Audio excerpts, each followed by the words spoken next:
The day had finally arrived. Maxime gazed thoughtfully at the sleek, iron watch now strapped to his wrist. A watch he'd spent years saving every penny of his modest earnings for.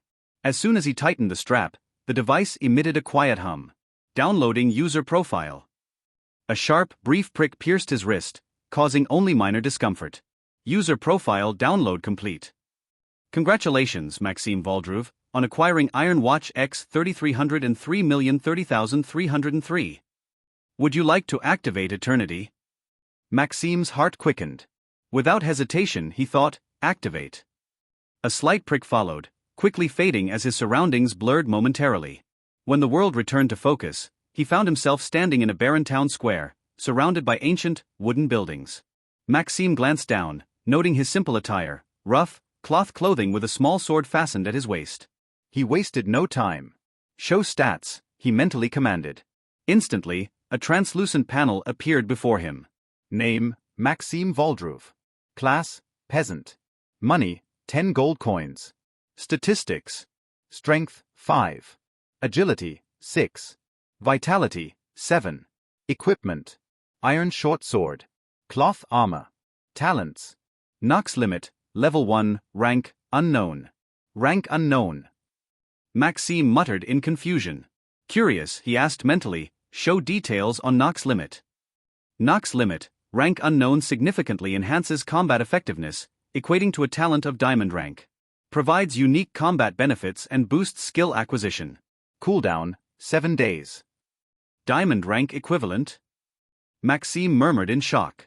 His mind raced with possibilities until the clamor of raised voices snapped him back to reality. Hand over 100 gold coins, old man, or we'll raise your entire village. A rough voice echoed nearby. Maxime rushed toward the sound, arriving just in time to see an elderly man standing defiantly with 100 determined villagers behind him, wielding pitchforks and kitchen knives. Opposite stood 30 bandits brandishing swords, confident yet visibly wary. We won't surrender our lives' earnings to you, shouted the old man defiantly, prompting the villagers to roar in agreement. The bandits hesitated. They weren't prepared for genuine resistance. Seeing his chance, Maxime drew his sword and joined the villagers' charge. Adrenaline surged through him, and his pulse quickened with the thrill of battle. In seconds, chaos erupted as both sides clashed. The old man demonstrated surprising agility, swiftly taking down a thief with his pitchfork. The villagers fought bravely, but their lack of battle experience was painfully evident. Maxime swiftly engaged, using the sword techniques he'd diligently practiced over the years. His sword flashed, and a bandit fell before him. Retreat! Shouted the bandit leader as casualties mounted. Once the dust settled, Maxime stood breathing heavily. He glanced at his trembling hands and realized he'd survived his first real battle. Well fought, young man, said the old man, approaching him with an approving nod. Thank you, Maxime responded, composing himself. Gathering his courage, he continued, I plan to form a mercenary band. I'd like to recruit some villagers as a reward for aiding you. The old man pondered briefly before nodding. Very well. Protect our village, and we'll support your ambitions. He handed Maxime a pouch containing 10 gold coins. Take this as initial support. Maxime accepted gratefully, his excitement barely contained. He knew this was just the beginning. Eternity had finally given him the chance to rewrite his destiny. Maxime's heart raced with anticipation as he mentally called up his statistics page. Name, Maxime Valdruve. Class, Peasant, Level 1, plus 3% Physique. Unlocked classes, 0 out of 10. Physique, 1.15, plus 0.0345. Chi, 0. Skills. Swordsmanship Level 1, 32 out of 100. Frank Language Level 2, 21 out of 100. Talent. Nox Limit Level 1, Rank, Unknown, 0/1000. Money, 20 gold coins. It's finally time to unlock a new class. Are you sure you wish to spend 10 gold coins to unlock a new class? Yes. Analyzing user capabilities. Available classes, Swordsman Commander. Maxime's eyes sparkled at seeing the Commander class, undoubtedly a result of his exceptional talent. However, his rational mind quickly took over. Commander is powerful for group battles, but personal strength matters most for survival, he reasoned. System, select Swordsman. Swordsman class unlocked. Physique increased by 0.2 points. 10 skill points awarded to sword mastery. Passive traits gained, plus 5% physique with sword equipped, plus 10% sword training efficiency. A surge of warmth flowed through Maxime's body, leaving him stronger and more confident. Turning to the villagers, Maxime called out, "Andrew, Alessandro, Joe, Ronnie, come over." 8 eager young men quickly gathered around Maxime and the village elder. "4 of you will have a chance to join my mercenary group," Maxime explained clearly. "You'll have 1 month to prove yourselves. If you don't meet expectations, you'll be removed. Meet me tomorrow at sunrise by the village gates. Bring axes and sturdy ropes." Most nodded eagerly, but one young man stepped forward challengingly. With fiery red hair and a muscular build, he radiated defiance. "Any questions?" Maxime asked, unbothered. "I've dreamed of leading a mercenary band myself," the young man said boldly. "If I outperform you after this month, would you step aside and let me lead?" Maxime smiled calmly. "Agreed. Your name?" "Andrew." "Well, Andrew, until then, you call me Chief." "We'll see," Andrew responded, extending his hand. Their handshake was firm, charged with an unspoken challenge. The tension was palpable, making the other villagers uneasy. Later, as the sun set, Maxime helped the villagers gather fallen comrades and foes alike. The village square grew quiet as torches illuminated faces filled with grief and resolve. Bodies were piled high and set ablaze, the flames reflecting sorrow in every eye.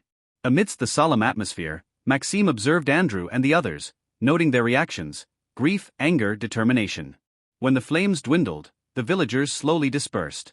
Maxime hesitated, realizing he had nowhere to sleep. But before he could worry further, the old man approached. "You have nowhere to rest, do you, Maxime?" the elder asked gently. Maxime nodded gratefully. "Unfortunately, no. Stay with me tonight. Loneliness has lingered far too long in my home." "Thank you," Maxime replied warmly, relieved and hopeful for the journey ahead. Hey, welcome to Firescale Audiobooks. If you enjoy our audiobooks, please consider subscribing to the channel. Also, feel free to share your review in the comments section below. "I'll depend on you then," Maxime thanked with a smile. After a good night's sleep, Maxime went to the river not far from the village to wash up, then went straight to the village entrance. In this world, food was far too precious for anyone to enjoy the luxury of 3 meals a day.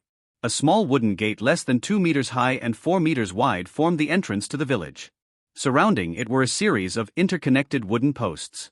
The bare minimum to ensure the safety of this poor village. Had the defense been slightly improved, and had the villagers had a few bows or crossbows at their disposal, the thieves of the previous day would never have dared to be so arrogant. The wooden door was wide open, as 8 young men carrying various tools chatted amongst themselves. The sound of Maxime's footsteps caught their attention, so they focused their gaze on him. Through their postures and eyes, Maxime could see a certain degree of impatience, excitement, stress, or even provocation. A few seconds later, Maxime reached them. "I see you're in good form. I'd like to welcome you to my mercenary group, Les Tigres Audens de Sabers," Maxime announced calmly. His only response was a simple nod. However, he didn't particularly mind, as discipline would be taught in due course. Ding! This little sound made Maxime smile. This was what he'd been waiting for. Detected that 8 members have joined the host's mercenary group. Among them are 7 mercenaries with 1 star innate potential and 1 2-star mercenary. Host's talent activated. All new mercenaries are given a new look. All new mercenaries have their potential increased by 1 star. "Haha, it really worked!" exclaimed Maxime mentally ecstatic. Even he knew from his limited information just how important potential was. In Eternity, every individual had mercenary potential, without exception. They ranged from 1 star to 5 stars. 2-star mercenaries were the elite of the elite, while 3-star mercenaries were as rare as phoenix feathers. So rare, in fact, that there were less than 100 of them in the entire kingdom of the Frost Eagle, Maxime's current home, whose population numbered in the tens of millions. This potential limited the physical to a certain threshold, a threshold almost impossible to cross without various unique methods. For example, 1-star mercenaries could only achieve level 2 swordplay and a physique of 1.5 in their lifetime. A physique of 0.8 corresponds to the average physique of an ordinary adult man who has never trained. Obviously, there were exceptions to everything, but this represented the vast majority of the population of the kingdom of the Frost Eagle. However, 2-star mercenaries could reach level 3 in sword skills, and had a maximum physical limit set at around 2. The difference wasn't all that great, but it was enough to ensure that individuals with 1-star potential could only admire the prowess of those with 2-star potential from afar. Of course, there were legends of mercenaries with 1-star potential who had defied the sky's the limit, mastering countless skills at levels 1 and 2, and crossing their physical limits countless times by risking their lives, allowing them to achieve a fighting ability close to that of a mercenary with 3-star potential at their peak. In any case, they remained legends, and therefore virtually impossible, hence the importance of having good potential. And Maxim's talent made it possible not only to increase potential, but also to increase training speed by 6 times. It deserved to be a talent that couldn't be ranked. It's even more surprising that this talent can be improved, but that requires 100,000 gold coins. I also need to improve and maintain my mercenary group. The day I raise that kind of money will be the year of the monkey. Indeed, players were not subject to Eternity's innate potential, yet to improve, they had to spend huge sums of money. Just as Maxime had to do, spending 10 gold coins, the income of around 3 to 4 years of hard work by an ordinary family, just to unlock a new class. In the meantime, I'll be able to rely on them to build up the reputation of my mercenary group, Maxime thought, carefully observing the different expressions of his new colleagues. After all, they're just colleagues. Although there is a leader, mercenaries are free to leave the group whenever they wish. Individuals come together and form what are known as mercenary groups, simply because their interests and objectives point in the same direction.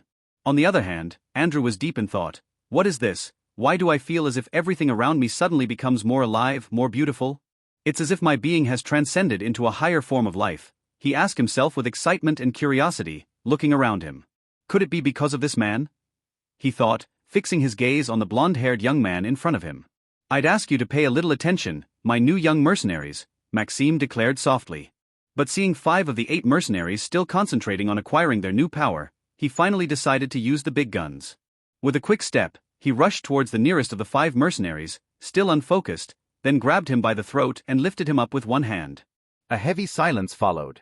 I'm a rather tolerant person naturally, but it's a different matter when it comes to the mercenaries of the Saber-toothed tigers, Maxime declared in a cold tone as he tightened his grip, causing the new mercenary to choke.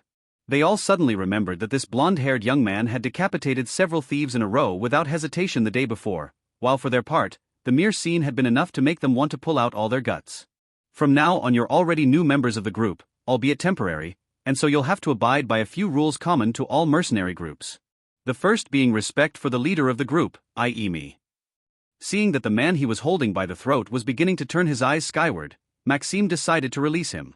The young man collapsed as he gasped for fresh air, his eyes looking down to hide his immeasurable fear. Seeing the result, even Andrew took a small breath to ease his tension at the scene. What you experienced just before is called the baptism of the saber-toothed tiger. It enabled you to increase your innate potential by 1 star, as well as increasing your speed of progression by 6 times. But keep in mind that what I've given you, I can take back at any time, Maxime threatened sharply. I knew that there were mercenary group leaders with extraordinary talent, allowing, for example, to increase the combat power of all their members, but that only goes from 3 to 5% normally. Maybe 20% maximum for the most monstrous of them. But this guy's talent is just in another dimension. Mentally analyzed Andrew as a wave of excitement washed over him.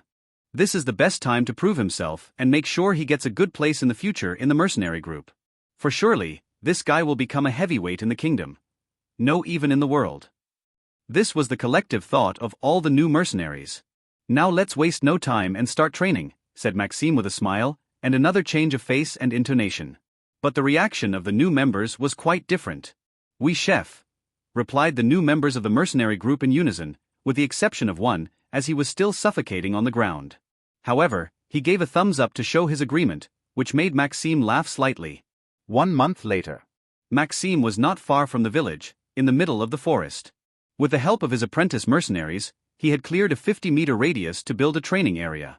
Thanks to the tools they had brought with them on the first day, the area was quickly cleared, and the first muscle-building aids soon appeared as well. 2 huts had also been built with the help of some villagers to increase the intensity of training, as well as to create a real bond of camaraderie. Congratulations on surviving my hellish training, Maxime announced to the group of young men in front of him with a smile. The sun setting behind him, and the orangey glow it gave off, created an atmosphere particularly suited to the situation. You've grown a lot mentally and physically during this training. I'm proud that none of you gave up halfway through. The young men, including Andrew, rolled their eyes slightly at this. The training was undoubtedly hellish, but the results were apparent the very next day, thanks to their leader's monstrous talent. A man's greatest fear was to suffer horribly and see no improvement. In eternity, This was very common. What's more, there was another factor that motivated them to give their all. But the village chief will only let me get 4 of you, so that means half of you will have to go back to your previous lives. Maxime gave them time to absorb the information, then continued. I've already chosen who will continue the adventure with me, and who will return to the village. I hope you could understand that I can't just make you fight each other and see who's the strongest. Do you all know why? One of the young men stepped forward, the smallest and least muscular of the apprentices. Yes, because we're not soldiers, we're mercenaries. Being a mercenary requires physical strength, of course, but it also requires an ironclad mental toughness, as well as mental flexibility, quick reaction time, and a heightened ability to keep emotions in check. That's right, Terry, says Maxime in a serious tone. So, according to his standards but also based on our own personal affinities and your potential, I've decided to keep by my side. Andrew. The flamboyant-haired young man nodded calmly in response, but inside he was still excited. He knew he was going to be chosen because his potential was far superior to the others, but to him Maxime was a total enigma. He could never guess what he was thinking, and he never showed his pain during training. Yes, their leader had trained with them. What's more, Maxime never talked about his personal life or where he came from. No one even knew how a young man like him had managed to reach their village alone and still alive. So he didn't dare to be 100% confident. James. James was a close second to Andrew in terms of physique, but he was one of those with a rather high emotional side, which was clearly a great disadvantage as a mercenary who has to rub shoulders with death every day. However, he had a talent for building friendships and boosting morale that Maxime couldn't miss. If it had been before, James would have jumped with excitement, but Maxime's training instilled in them values to respect, including respect not only for the boss, but also for his friends. Instead, he just contained his excitement by lowering his head to hide his smile, and clenching his fists tightly. Pietro. The latter seemed surprised at the mention of his name, but discreetly restrained his glee, in the same way as James. Indeed, Pietro was in the lower league in terms of strength, but Maxime had detected an ironclad mentality in him, and above all he put in a lot of effort during training. It was just a pity that both his basic physical constitution and his talent for growth were naturally extremely low. Without a doubt, Maxime's talent allowed hidden talents to reveal themselves, and to develop in a direction that should never have appeared in eternity. And finally Terry. That will be all for the constitution of our mercenary group, concludes Maxime in a pronounced tone. I'd like to ask each of you to take all your belongings from this camp and bring them back to the village. We'll spend one last night there, then head for the nearest town. Yes, sir. An hour later, the small team made their way back to the village. But the silence seemed extremely heavy.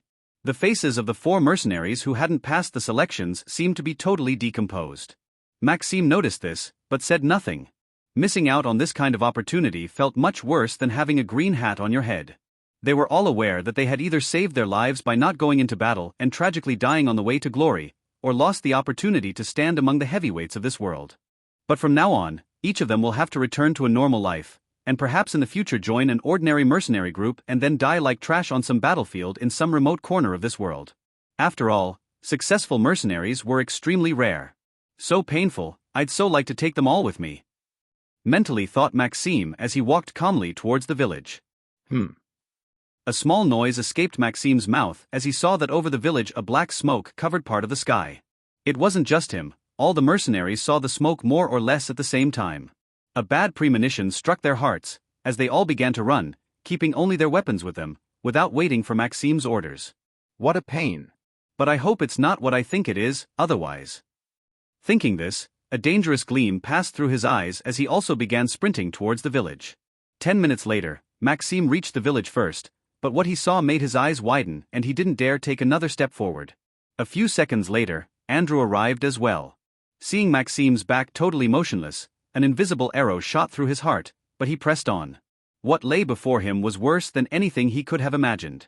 The wooden houses had all collapsed one on top of the other, with only the largest still burning slightly.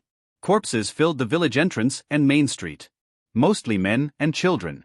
Looking down, he noticed a familiar face. Stepping heavily towards it, he knelt down beside it, took the time to observe it, then closed his eyelids with 2 fingers. God bless you in the afterlife, Andrew murmured in a low voice.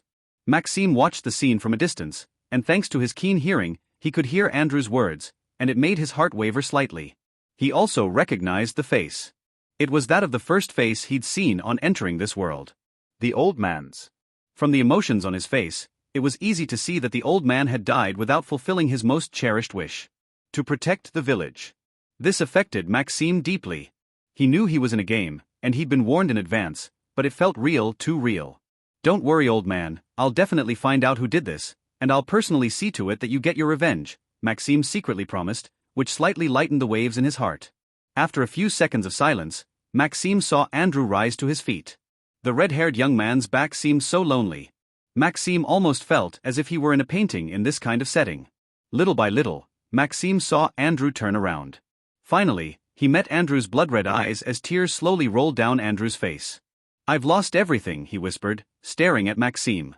Maxime stepped towards him, passed his arm over the back of his neck, and with a gentle movement, he glued Andrew's head to his chest, then whispered in his ear, "May my soul be damned to hell if I don't find the beasts who did this, and make them die in excruciating pain. Chief, from today on, I'll be following you everywhere. Then make my life meaningful," he said in a husky but deep voice. "I will, Andrew," Maxime promised firmly. Following this brief exchange, Andrew knelt on the floor as he burst into tears. He was, after all, only 18 years old. By this time, all the saber-toothed tiger mercenaries had arrived and could clearly see the bloody scene before them. Still with his back to them, Maxime gave them no time to overflow with emotion and ordered, "I'll give you 2 hours to prepare your belongings and give your loved ones a proper burial. If possible, bring me a map of the area. We'll then return to the training camp, spend the night, then head for the nearest town as planned." "Chief, it's too dangerous to go straight back to the training camp. It's possible that the villagers will betray our position, so when we wake up, we'll find ourselves surrounded by bandits," interjected Terry, who had managed to more or less maintain his composure. "You dare to say that our families could have betrayed us?" exclaimed James angrily as he lifted Terry by the collar. "James," said Maxime in an extremely cold tone. Somehow, several swords had appeared right in front of James's throat, suddenly bringing him back to reality. They were the swords of his training comrades. But this time, they weren't looking at him with eyes full of goodwill. No, they were eyes that showed they were ready to kill him if Maxime ordered it. James regretted it intensely. He had committed a totally taboo act in a mercenary group. In this village, there were also strangers just like I was, and they were the ones who could have revealed us. And even if there weren't, Terry would still be right. In this world, you can only trust your brothers in arms. In the face of death, any relationship not forged by the blood of your adversaries is as fragile as a house of cards. Remember that, James. "This will be my first and last warning," Maxime said dryly, sternly, still from behind. "Yes, Chief." "Now disperse, we don't have much time. Including you, Andrew." "Roger that, Chief," replied all the saber-toothed tiger mercenaries in unison, with the exception of Andrew, whose voice lacked vigor. Time passed quickly, the dark blue sky sheltering the stars having already made its appearance. In the village there were no more corpses in the streets, only dark red blood or black scorched earth were the remaining clues to the tragedy that had occurred during the day. In the middle of the village, most of the corpses found in the village were being cremated, while the mercenary apprentice's family had been given a proper burial. Normally, the dead were never buried because, according to popular belief, corpses could be resurrected via certain methods, and when they returned to dry land, they would attack all living things. What's more, corpses were also known to poison the soil. But there weren't any living souls left for several kilometers, so whether a piece of land was more or less contaminated was the mercenaries' last concern. "Are you all ready?" asked Maxime, addressing the 8 young men in front of him. "Yes, chef." "In any case, Chief, we didn't have much to prepare since almost all our personal belongings burned down with our houses," replied Izo, one of the 4 who had been passed over by Maxime, shrugging his shoulders. Looking at his men, they were all equipped with a simple sword and simple clothes. At least, they all had animal fur jackets to keep out the cold. This added a modicum of prestige to their group, which made Maxime smile slightly. "Despite the disaster, I was able to get 4 more men in my group. I have the impression that no matter what disasters happen in this world, or even in the real world, there will always be someone who knows how to turn them to their advantage," Maxime thought secretly, before quickly brushing aside these thoughts. "Chief, there was a secret trapdoor in my house. Thanks to it, we'll have some food, although it's only dried meat, and there was also a map of the area," interjected Andrew in a calm tone, having visibly recovered from his emotions on the surface. Receiving the map Andrew held out, Maxime observed it attentively. The 8 mercenaries surrounded him, and by the light of the torches, Maxime could clearly see every detail of the map. The other members of the small team didn't know how to interpret a map, so Maxime took care of it for them while instructing them. You see at the bottom left there's a little line marking the distance this represents on the map. So at a glance, I'd say this map marks every important location within a radius of about 50 kilometers, and we're pretty lucky. Why, Chief? Asked Peter innocently. Because there are 2 registered towns, one about 50 kilometers north of here and another about 60 kilometers west, Maxime replied patiently. We'll go to the closer one, and with a bit of luck we'll get there by sunrise, continued Maxime. It's a deal, boss, so let's get a move on, added Peter cheerfully. Peter was an orphan and lived alone most of the time, so for him the drama in the village was a happy stroke of fate. Having gone through a real emotional elevator between his exclusion from the mercenary group, then the village massacre and finally his return to the group, he was now eager to pursue his dreams. The other mercenaries nodded and looked at Maxime as if waiting for a signal. Maxime smiled lightly at them, and with a hopeful first step set off towards his first destination. Mercenaries of the Saber-toothed Tigers, let's go. Yes, Chief. 13 hours later, the clouds gave way to a small clearing as the band of mercenaries finally arrived at their destination. Rather a nice sight, James marveled as he saw the imposing walls before them. I thought the same thing when I first saw Collar, intervened Terry with an innocent smile and a wistful look. Little giggles appeared on the mouths of the Saber-toothed Tiger members, except on one person with a few veins appearing on his forehead. Oi, you talking about my mom there? Replied James. Yeah, nature's amazing in its ability to be able to make a fairy beget a gorilla like you, Terry continued, laughing, followed by the laughter of the others. The ordeal they'd been through recently, and this little journey on foot, had brought these youngsters much closer together, even though they'd already known each other for a long time. Terry, when I go to Valhalla, I'll do my best to earn enough merit to take your mother as my wife and make you lots of little brothers and sisters, James replied with a mischievous grin. Ha ha ha, you hear that, Terry? How lucky you are. If James dies during our adventure, he'll be able to take good care of your mother in the afterlife. Intervened Andrew with a loud laugh that echoed that of the other members of the group. This also drew the attention of the other people going in and out of town, who wondered about these strange individuals. But when they saw their equipment, a small flash of contempt but also fear erupted in their eyes. Another bunch of beggars who only know how to wage war to support themselves. TCH, more unconscious thugs who'll run away at the first hint of danger. It's ironic that the people who make honor their life's quest are the individuals who possess the least. Unaware of their surroundings, the little band continued walking, laughing loudly. Seeing them coming, a few of the dozens of soldiers on guard stood up and went to meet them. The man leading them observed the attire of the few youngsters in front of him, then scorned them loudly. More dreamers who'll croak on the first battle, and if they're lucky enough not to croak, they'll give up as a result of the trauma of reality. Yet he addressed them in the same way he addressed everyone. Hello, may I ask the purpose of your visit? Declared the deputy head of the guard in a slightly authoritarian tone. The mercenaries immediately stopped laughing and concentrated on the guards in front of them. The 8 of them were equipped with light armor covering vital parts, ensuring minimum protection and mobility. Most impressive of all were the long spears they held in their hands, pointing skyward. Standard pikemen produce particularly remarkable effects against cavalry and for holding off enemies at a distance. Perfect for reacting to most situations, but also for giving the city time to react quickly in the event of a problem, Maxime quickly analyzed, remembering his war history lessons. On the other hand, the Saber-toothed Tigers mercenaries didn't seem very confident in the face of these guards, hence the silence that prevailed when Maxime advanced to meet them. After all, they hadn't had any real life-and-death experience yet, and their power wasn't particularly higher than those guards. Not to mention the equipment of the 2 parties being in different worlds. Hello, I'm Maxime, leader of the Saber-toothed Tiger mercenary group, and I've come to declare the annihilation of a village 50 kilometers to the south, as well as to officially register our mercenary group. The deputy chief guard squinted, for the annihilation of a village was rare even in those days, but more importantly it always provoked the wrath of the nobles who received the village's talents and taxes. So there's no doubt that bloodshed will soon be the order of the day in these lands. It also meant that he would soon lose many of his friends, and even he could lose his life if recruited into the army of investigation and extermination, which made him sigh. The soldiers behind him unconsciously tightened their weapons. So, Maxime, lay down your weapons at the checkpoint, then follow me to Baron Barthen's residence to tell him your story, asked the deputy chief calmly. What about my comrades? They too can enter the town as long as they lay down their weapons at the checkpoint and visit as they please. They can also enter the town as long as they deposit their weapons at the checkpoint and go and visit it as they please. So be it, go have fun in town as you see fit, Maxime announced, turning back towards his mercenaries. Agreed, chief. They replied loudly, attracting a few glances in their direction. How do we find each other, boss? Asked Peter, slightly worried. Don't worry about that, I'll find you easily. To which Peter nodded, though still a little worried. Seeing the exchange come to an end, the deputy chief. Well, can you follow me now? I'm at your disposal, replied Maxime with a slight smile. Starting to enter the city, Maxime thought with slight excitement.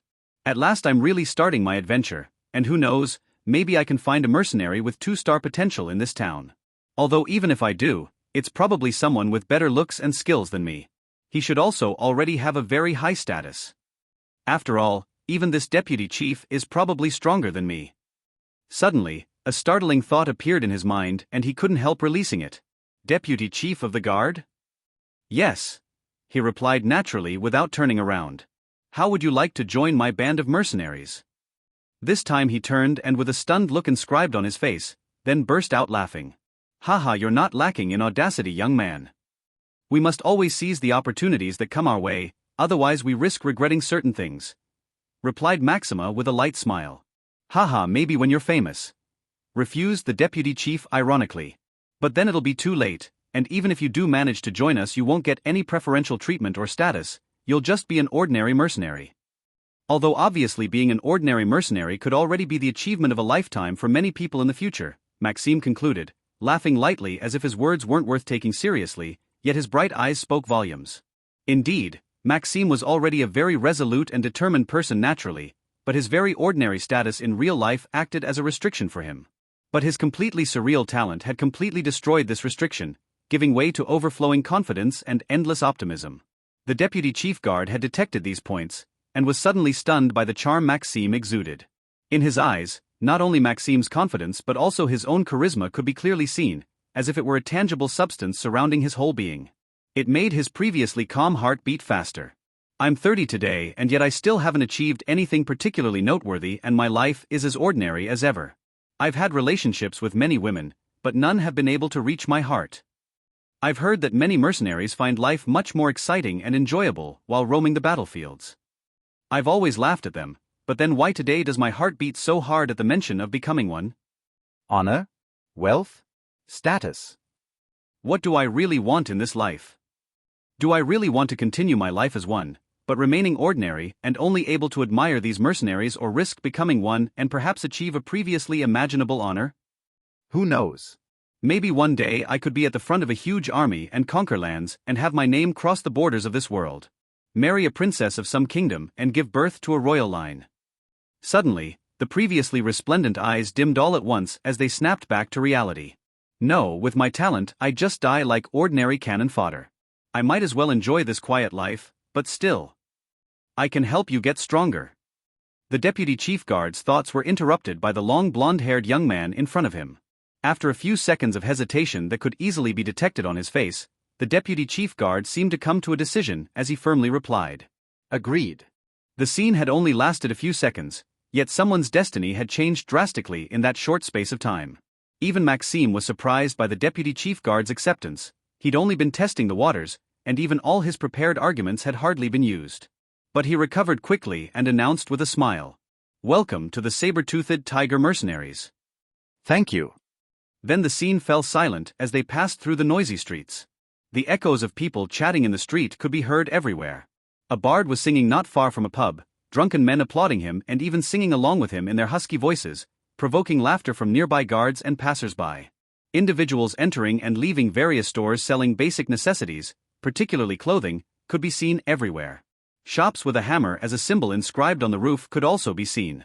It would seem that blacksmithing is a popular and lucrative profession, given the number of stores bearing this crest, Maxime analyzed.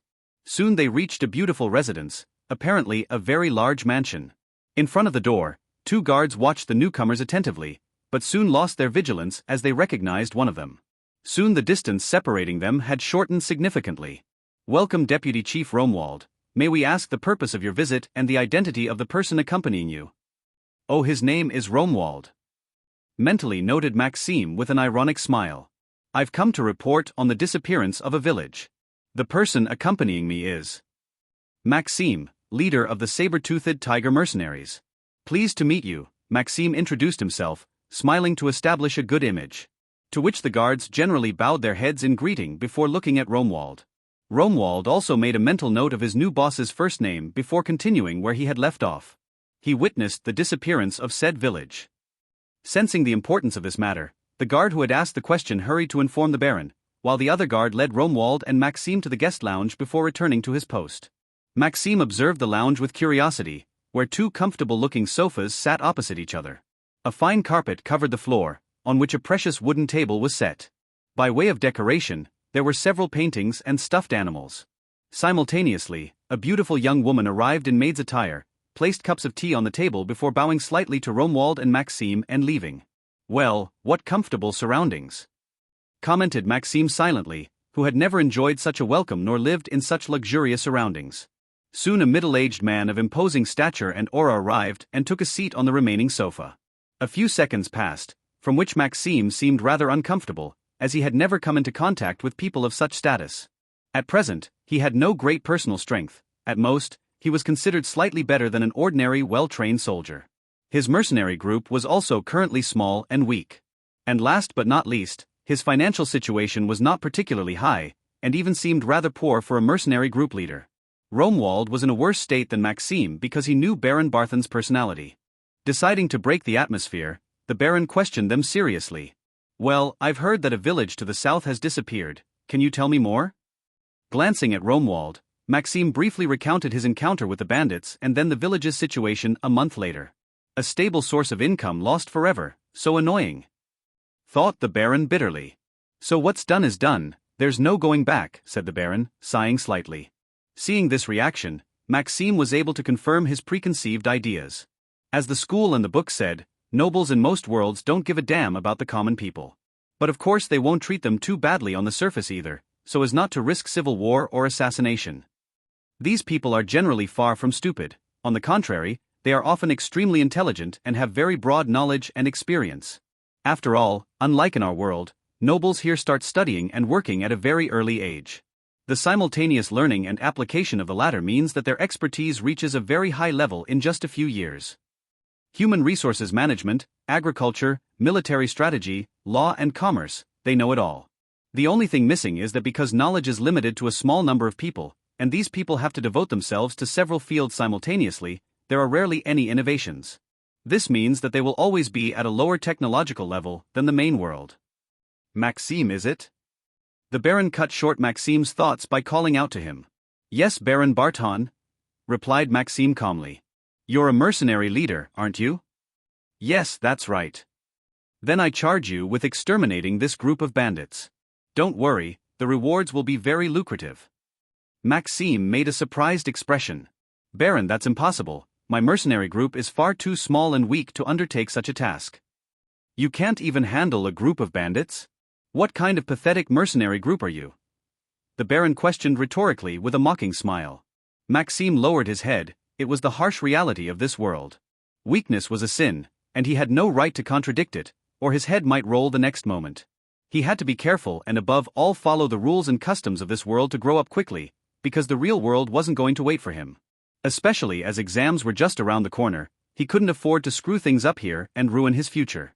"Monsieur le Baron, may I speak?" intervenes Romuald despite a few beads of sweat on his forehead. Yes, go ahead." Maxime is at the moment very young and has only just created his mercenary group, hence his inability to respond to this task. However, if an investment were to be made, then the mercenary group would probably be, without a doubt, capable. What's more, the return on investment would be enormous and... "Stop blathering on about bullshit after bullshit," the Baron stopped with an air of annoyance. Romuald didn't dare continue for fear of offending the Baron as he lowered his head. After a few seconds of reflection, the Baron suddenly asked with a strange smile. "You're thinking of resigning your position, Romuald, aren't you?"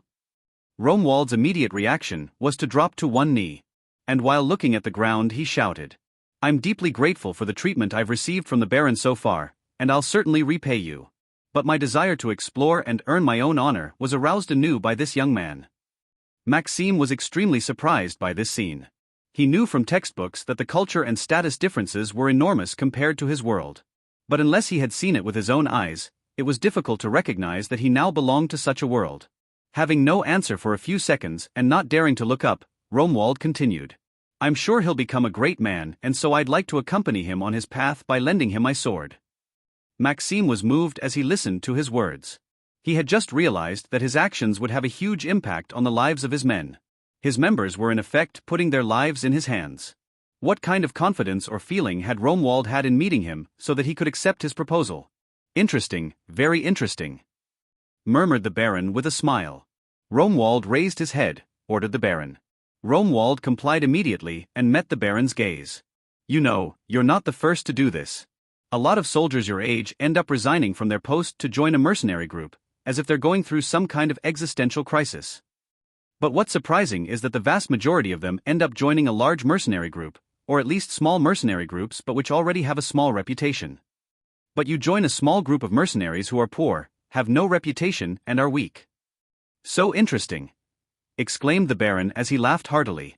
Maxime and Romuald's eyes met as they both glowered as if they were thinking the same thing simultaneously.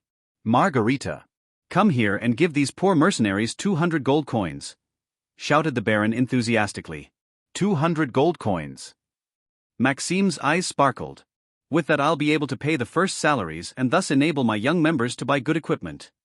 But above all I'll be able to recruit many men and strengthen my own force. At the same time, however, the Baron was carefully observing Maxime's reaction. After all, he wasn't so generous as to give 200 gold coins to just anyone. Even for him, this represented a not inconsiderable portion of his wealth. He noticed that Maxime kept his expression under control, although his eyes showed a certain greed.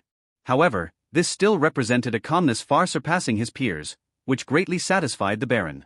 Maxime, this will only be a down payment. After I've eradicated the bandit gang, I'll give you 300 gold pieces. The Baron's words brought Maxime back to reality. He was thinking about his courses and ended up smiling bitterly inwardly. 500 gold coins to eradicate a group of bandits capable of wiping out a small village is pretty light. And even if the situation is reversed and it's the bandits who triumph over us, they won't escape unscathed. So he'll just have to send in his soldiers and exterminate the remaining crumbs. In this situation he'll probably also save the captives, thus gaining a good reputation, but also recover the bandits' booty and thus enormous wealth. So following this reasoning, 200 gold pieces are surely the result of the Baron's internal calculation. He thinks that 200 gold pieces are enough to dazzle a small group of mercenaries and a few idiots into sending themselves to their deaths, so that he can pick up the crumbs. And if they were really successful, then he will have created a relationship with a man of high potential with only a small portion of his savings. Indeed, the nobles of this world are not to be underestimated. Yet Maxime grinned confidently outwardly and exclaimed, Baron, trust us, this mission, the Saber-toothed tiger group will certainly accomplish. Baron, trust us, this mission, the Saber-toothed tiger group will certainly accomplish. I don't doubt it.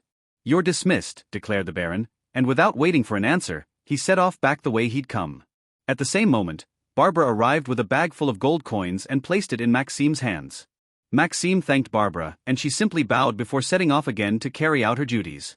Before Romuald's astonished gaze, the bag suddenly became thinner, as if there were nothing left inside, and Maxime quickly tucked it away inside his pockets. What kind of magic is this? Asked Romuald curiously. Haha, there's no such thing as magic, it's just a handy little trick, replied Maxime with amusement. Obviously, he wasn't going to reveal the system's capacity to anyone in this world. At the same time, he brought up his status screen again. Identity, Maxime Valdruve. Class: Peasant level 1, plus 3% to physique, 0 out of 10. Swordsman level 1, plus 5% physics, 0/20. Unlocked a new class, 0 of 50. Physique, 1.35, plus 0.1. Chi, 0. Skills: Swordsmanship level 1, 42 out of 100. Frank language proficiency level 2, 21 out of 100. Passive trait: Plus 5% physicality when wielding a sword. Plus 10% sword training efficiency. Talent, Nox limit level 1, rank unknown, 0/1000. Money available, 210 gold coins. Mercenary: Andrew, 3-star potential. Physique, 1.3. Terry, 2-star potential. Physical, 1. James, 2-star potential. Physics, 1.1. Piedro, 2-star potential. Physics, 1.1. Izo, 2-star potential. Physics, 1.1. Peter, 2-star potential. Physics, 1.1. Alessandro, 2-star potential. Physics, 0.9. Ronnie, 2-star potential. Physical, 0.9. Pending approval. Romuald, 1-star potential and a minor talent in physics. Physique, 1.6. Maxime's eyes sparkled at the sight of so much gold, but he would think later about how to use it. What surprised him most was Romuald's physique, which seemed to have exceeded the limit of his potential. If he had level 1 sword skills of at least 60 out of 100, he'd fit right in with the elite soldiers. Unfortunately, Maxime couldn't see that kind of information about individuals in this world. But what he did have was more than enough. While Maxime was deep in thought, and was leaving the manor accompanied by Romuald, the latter sighed and exclaimed, "The Baron is as impressive as ever." Maxime snapped out of his thoughts and only nodded in response. He himself had felt the deep gulf between commoners and nobles. Instead, he asked with a slight smile, "Romuald, it might be time for you to discover the advantages of joining my mercenary group." Advantages? "Don't tell me you possess a magical talent?" asked Romuald curiously. "A magical talent?" asked Maxime, not understanding what he was talking about directly. Romuald looked disappointed for a moment, but then explained seriously. "Magical talents are diversified and super-powerful talents about which no one has found a term to group them. Normally, individuals' talents are rather simple, such as strengthening the physique, improved training efficiency, better reaction time. In short, it improves certain aspects of the body or brain. That's what some geniuses rely on to surpass their limits, and I'm one myself," he announced proudly. Maxime listened seriously to his explanations, and so waited quietly for the rest. On the other hand, Romuald changed his expression to one of admiration. "But there are certain monsters in this world who have a talent that can be applied to all their subordinates, but only if those subordinates are mercenaries. That makes all mercenaries geniuses, even if to a small extent. Indeed, the world is fair and just. Generally, magical talents have lesser effects than individual talents, but it's still heaven-defying since the latter can add up on the same person. If one person in 100 has a physical talent, then only one person in 100,000 has a magical talent. That's how rare they are." But seeing Maxime's lack of reaction, Romuald didn't elaborate any further and calmed down. "It doesn't matter if you don't possess one. There are many mercenary group leaders who don't and yet are extremely respected and in demand everywhere. Anyway, what are the advantages you mentioned?" asked Romuald without too much expectation. "Good comrades, a good salary and an excellent future," Maxime replied with a smile. But while Maxime knew what he meant when he said excellent future, Romuald only understood it as comfort. Out of curiosity, Romuald questioned Maxime on a certain point. "You mentioned that you could make me stronger. I'd like to know what you meant by that?" After all, that was the reason he'd had him convinced to join Maxime's group. "The same thing I meant when I said excellent future." Romuald's constant evasion of the point irritated him, even giving way to a certain rage in his words. "Look, kid, I just gambled my life joining you and now I can't go back. So keep fooling around with me and I'll smash your pretty face to the ground." At the same time, Romuald's face had come dangerously close to Maxime's. Yet, despite his words, Maxime's face and eyes didn't change in the least. "The magical talent you speak of, I have. And quite a powerful one," Maxime declared, meeting Romuald's gaze. Astonishment appeared on Romuald's face as he backed away slightly, but still retaining a certain irritation. "There you go, whenever you like. Be more direct next time," he declared, waiting to see the effects. However, Maxime's reaction was not long in coming as he threatened. "However, talk to me like that again, and your excellent future will be spent at Lucifer's side." Once again, Romuald felt Maxime's famous charisma, the same one that had convinced him to join him. His aura was completely different from that of the Baron. This was the real Maxime, the one who could express himself completely when he had no constraints. This somehow eased Romuald's heart, proving that he hadn't made the wrong choice. On the contrary, he laughed heartily, not taking Maxime's words at all seriously. "Haha, I like that temperament, Chief. Keep it and I'll stay with you until the dawn of time." Maxime also laughed lightly as he replied, "Stay alive until then." "Don't worry, Chief, I intend to stay alive and enjoy the view when we get to the top." The discussion over, they continued strolling down the street. A few minutes later, they found a bar which they entered. As luck would have it, they soon found the members of the Saber-toothed Tiger mercenary group. However, the situation didn't look particularly good, as Maxime heard. "Haha, then little redhead, what a feeling it is to have good beer on your hair." Maxime had seen his 8 mercenaries laughing merrily together, and the next moment a mercenary passing behind spilled an entire pint of beer on Andrew's hair. Andrew kept his head down for seemingly endless seconds as beer continued to fall on him. A score of burly men seated around a large table nearby laughed loudly at this action. They seemed to be his comrades, as the rest of the bar remained silent. Most were eagerly awaiting the reaction of the redhead and his comrades. Romuald was also looking forward to what was to come. It was the first time in a long time that he could enjoy a bit of action without having to intervene as a guard. Yet he saw Maxime from behind slowly advancing towards them. No, that would be too fortuitous, wouldn't it? Romuald mentally asked himself with a slight touch of irony. It wasn't just Romuald, everyone saw Maxime moving slowly towards the author of the current scene, since he was the only person moving. 2 mercenaries blocked his path. However, Maxime didn't slow down in the slightest, continuing as if there were no obstacle as he whispered. System, raise the level of the peasant and swordsman classes to level 2. System, raise the level of the peasant and swordsman classes to level 2. Ding. 10 gold subtracted. Peasant class increased by 1 level. Peasant class raised to level 2. Plus 0.1 points added to physique. Ding. 20 gold coins subtracted. Swordsman class increased by 1 level. Swordsman class reached level 2. Plus 0.2 points added to physique. Current physique, 1.65, plus 0.13. Maxime felt a mysterious power appear from nowhere in his body. It warmed his body as it ran through every organ, vein and bone in his body, drastically strengthening them. He smiled slightly and forced his way between the 2 men, jostling them fiercely. This made the eyes of many in the bar widen, for these 2 men seemed to possess a great deal of muscular power. At least, they were much stronger than ordinary soldiers. But today, a handsome young man with blonde hair had easily pushed them aside. Of course, there was the fact that they were unprepared, but it already showed that the young man was not weak. As Maxime came dangerously close to the man who had spilled the beer, Andrew, who had kept his head down until now and was unaware of his surroundings, began to laugh. His laughter growing louder by the second. But after 5 seconds, he stopped, stood up from his chair and turned around. The man with the beer met Andrew's gaze. So you're the little shit who spilled his beer on me? His angry voice carried across the bar, spreading a certain excitement among the individuals in the bar. Before the man could say anything, he saw Andrew's forehead coming dangerously close to him very quickly. But thanks to his good reflexes, he quickly dodged, but to his horror, Andrew only thought of creating distance between them to gain momentum and sent a blow into his stomach.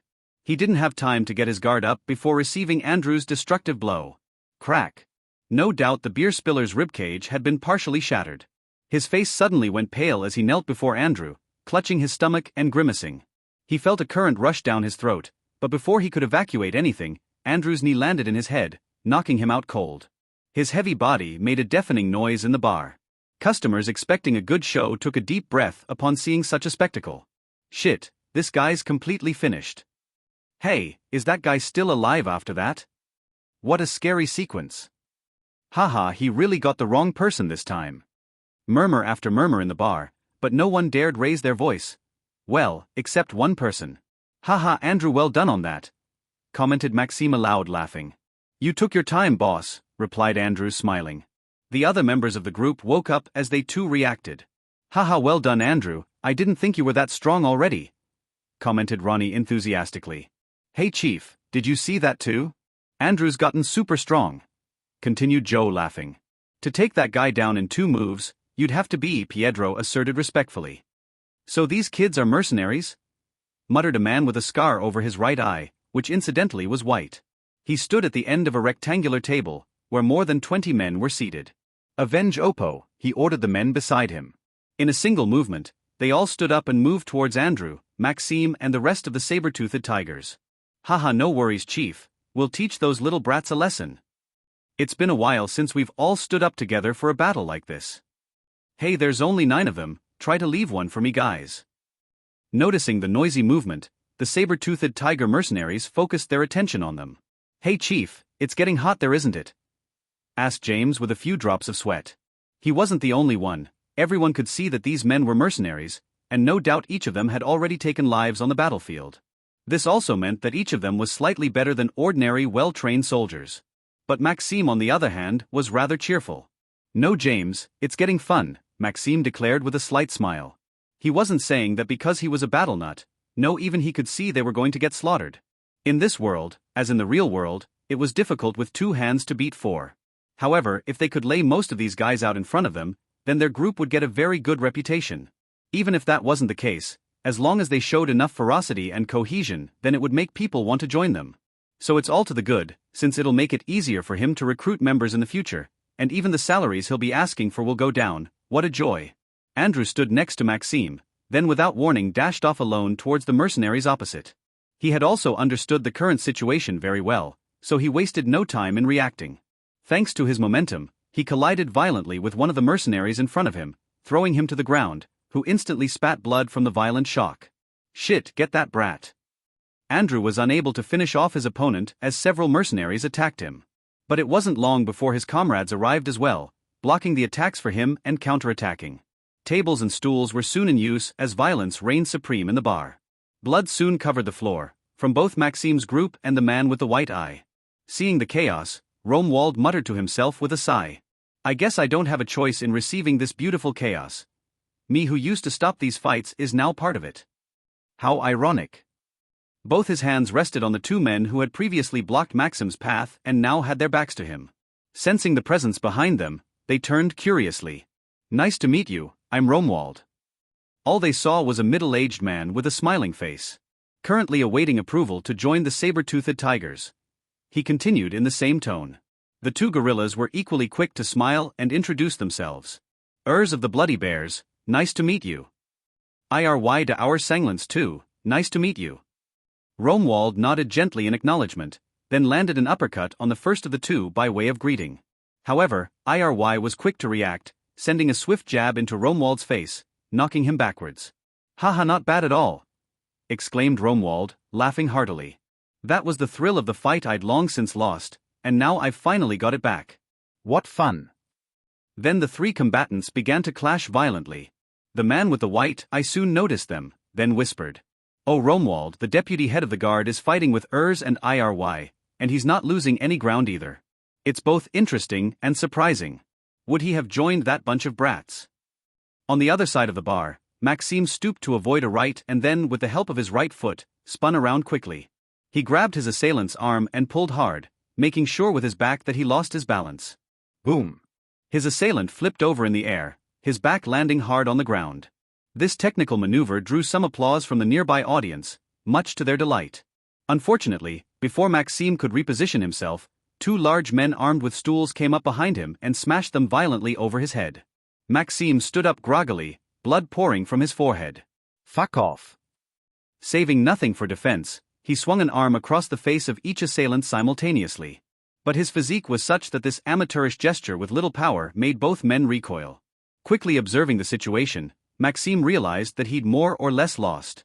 He'd already been fighting for a few minutes, and although he'd been able to lay some of his opponents out on the ground thanks to his superpowered physique, his comrades couldn't exert such fighting ability in the same situation. Joe and Ronnie were barely standing, passively taking blows. Only their minds were keeping them on their feet. Terry had somehow managed to slip between the mercenaries and land precise but deadly blows, but he'd been caught by two mercenaries and in just a few blows was covered in blood. James had also been caught by two of the mercenaries, but somehow kept on struggling while insulting them as big bitch, which provoked some laughter from the audience. As for Pietro, he seemed to be rather calm as he withstood the blows without flinching in the slightest, maintaining a far from ordinary composure. Izo was more or less the same as Pietro, except that at least Pietro grimaced and seemed to feel pain. Izo, on the other hand, was like a tireless machine, seeming to feel nothing. This even made his assailants tremble with fear. Peter seemed to have put his life on the line ever since a few mercenaries had amused themselves by telling him that once he'd caught him, he'd torture him in every possible and unimaginable way and then send him to hell. On the other hand, Andrew threw all his strength into each of his blows, unafraid of the slightest counterattack. Wound for wound, he seemed like a wild beast. Romuald had the two gorillas who had blocked him on the ground not far from him. The latter were completely KO, lying half-broken in the middle of the table. Romuald seemed to be in a bad way from the state of his face, but his posture showed that he still wanted more. If that was all, the situation was still pretty good, but the problem was that the mercenaries in front were tough as nails too. Only 7 had been knocked out, for in total by Romuald and Andrew and the remaining 3 by Maxime. And there were still more than a dozen who were only slightly injured, not to mention their boss completely unscathed. Shit, this is an opportunity one can't afford to miss. I hope these mercenaries are pretty rich. System, level up the peasant and swordsman classes to level 2. Ding. 50 gold subtracted. Peasant class increased by 1 level. Peasant class raised to level 3. Plus 0.1 points added to physique. Ding. The peasant class has reached its maximum level. Minor stamina talent added. Minor strength talent added. Ding. 30 gold subtracted. Swordsmanship class increased by 1 level. Swordsman class now level 3. Plus 0.2 points added to physique. Current physique, 1.95, plus 0.16. Remaining balance, 100 gold coins. Maxime clenched his hand, feeling immense power in his body as if he become indefatigable and could shatter a wall with a single punch. Obviously it was only his imagination, but he had indeed already achieved a superhuman physique and his energy increased drastically. The weakest generals in this world are only at this level. But that's just in terms of physique, whether it's the skills they have in hand-to-hand combat or with various weapons, they're way above Maxime. Even an elite soldier could defeat Maxime in a duel with a weapon because his skills are far too weak. However, this kind of physics in a battle in a narrow area and without a weapon is perfect. With a flash of thought, Maxime fixed his gaze on the instigator of this battle. The latter put down his glass as he felt as if he had become someone's prey. His body tensed instinctively as he placed both arms at a 90-degree angle in front of him. The next instant he felt an immense force press down on both his arms, throwing him from his chair and sending him tumbling to the floor. The deafening noise instantly calmed everyone as countless eyes fell on the young man with the blonde hair, or rather the blonde hair tinged with blood. But he stood as straight as a spear, his expression looking as if he'd just done something extremely ordinary. Wow! Declared a spectator. Fucking amazing. Yeah, Pyrian, the leader of the Bloody Bears, just took off.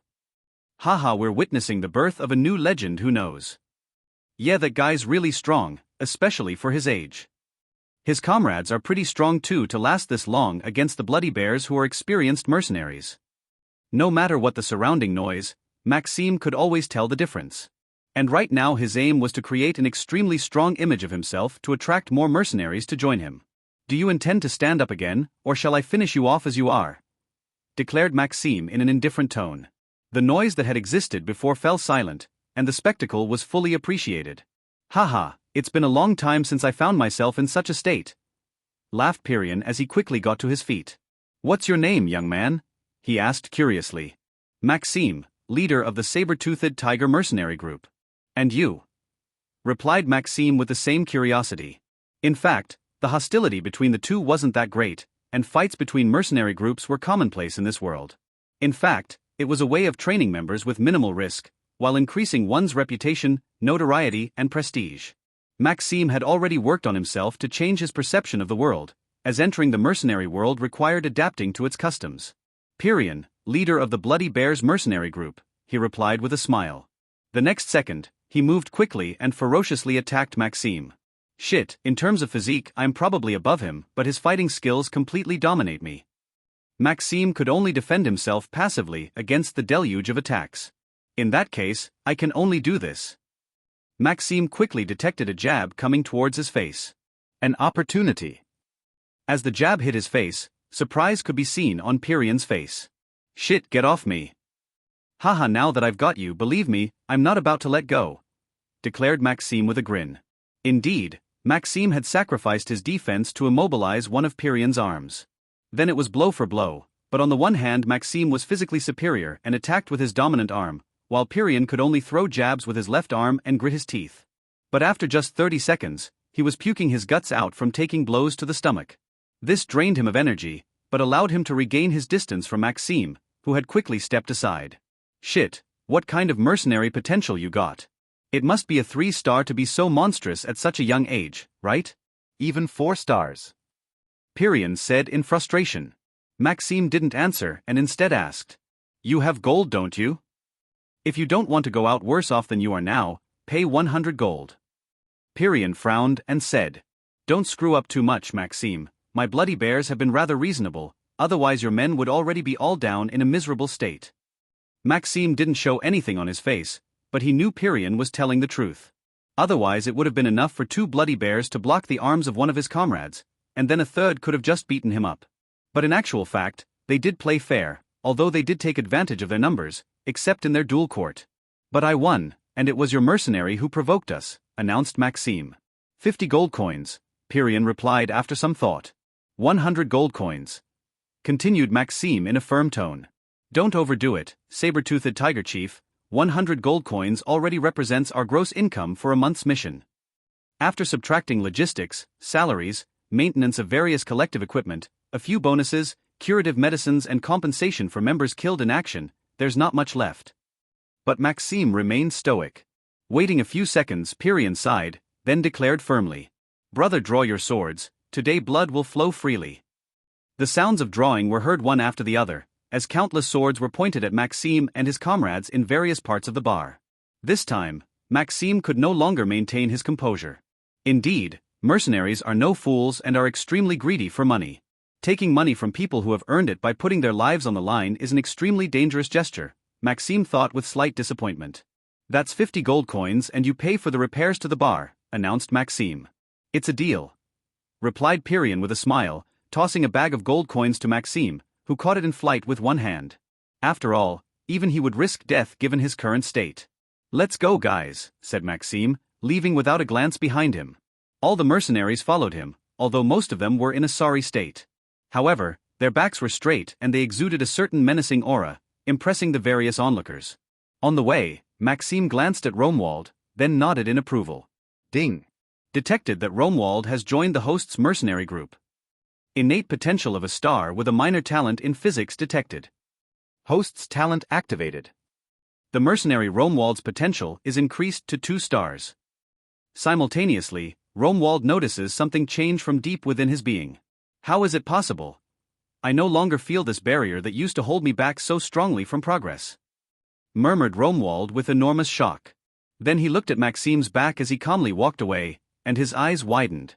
What kind of heaven-defying magical talent is that? What kind of heaven-defying magical talent is that?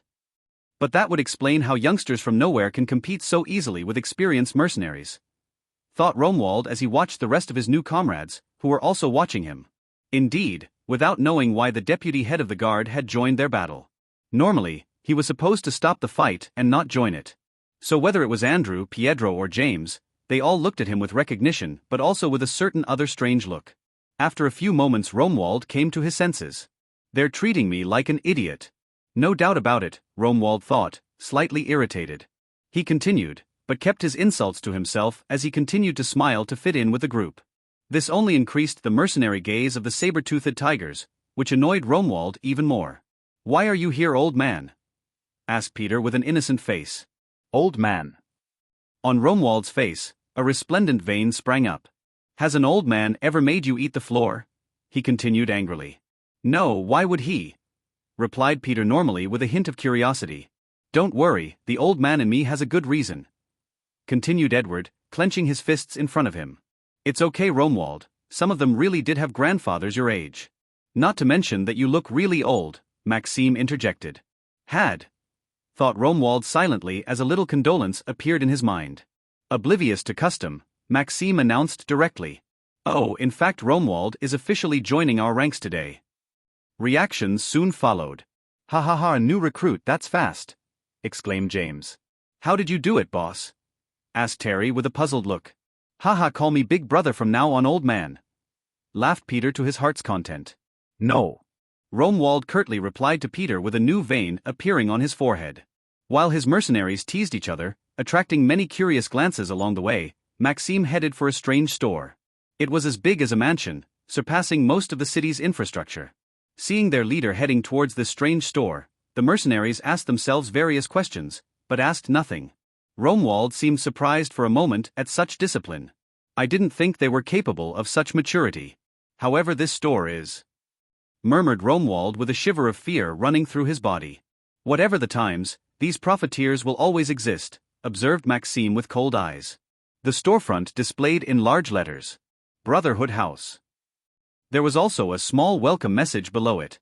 "Ladies and gentlemen, welcome to the largest real estate network in the Iron Dragon Empire." Without another word, Maxime entered the store, followed by his mercenaries. Inside, the decor was sumptuous, while various well-dressed people chatted with some of the store's advisors. Soon they arrived at the offices, behind which were some beautiful receptionists working on various documents. Maxime made his way to one of them at random. Noticing the presence of a new customer, the receptionist looked up from her papers and put on her best smile as she calmly announced, "Dear sir, good morning, what can I do to help you? I'm looking for a house in this town to make my headquarters for my mercenary group." Reflecting for a moment, the receptionist replied, "We do indeed have several houses in our possession that meet these criteria, but can you be specific about your request, so that I can advise you on what suits you best? The house must be able to house at least 50 mercenaries and have a spacious training ground. Sir, if I may say so, prices for this kind of house are extremely high.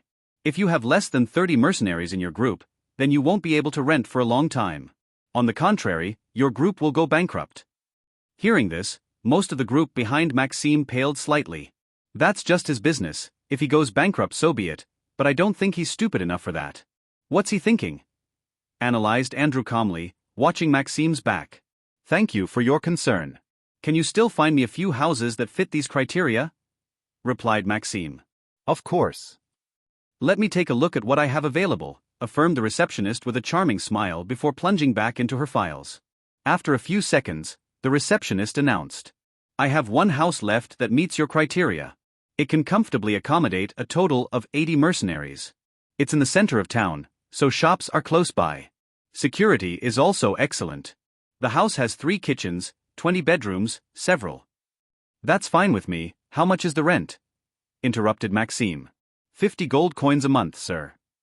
Maxime frowned, and the mercenaries behind him sighed heavily. Such a sum of money represented 3 or even 4 years of personal savings, and that was for mercenaries. Most individuals in this world only receive between 12 and 15 pieces of silver a month, so such a sum was something he could only imagine. "Are there discounts for mercenaries with more than 1 star in terms of potential?" asked Maxime curiously. "If she says no, I'll have to consider lowering my requirements. But in that case my progress in terms of strength will be slowed down, and even my exam grade will be seriously affected," thought Maxime. "Yes, there are some." "Wait, let me have a look, I can't remember the exact details," replied the receptionist as she turned and rummaged through the books behind her. A few seconds later, she exclaimed, "Ah yes, that's the one. Let's see, yes it is." When she exclaimed in such a way, it drew the gaze of many customers in the room and other receptionists. Looking up, she said to Maxime, "Your mercenary group must include at least 3 mercenaries with 2-star potential and 1 3-star mercenary to qualify for a discount. In this case precisely, it will be a 10% discount on all our services," she concluded with a pretty smile. Most of the customers shook their heads in annoyance. Indeed, such a group of mercenaries could only be found in the capital of a kingdom. It was said that there were less than 10 mercenary groups that could fulfill these requirements in the entire kingdom of the Frost Eagle. "Great, how's the discount application going?" questioned Maxime curiously. The receptionist glanced at Maxime again as she looked very surprised and reassessed him very positively. "Wait for me here, I'll have to contact the manager to take care of you." However, the other customers disagreed. What joke, a bunch of brats like them can compete with the Silver Knights?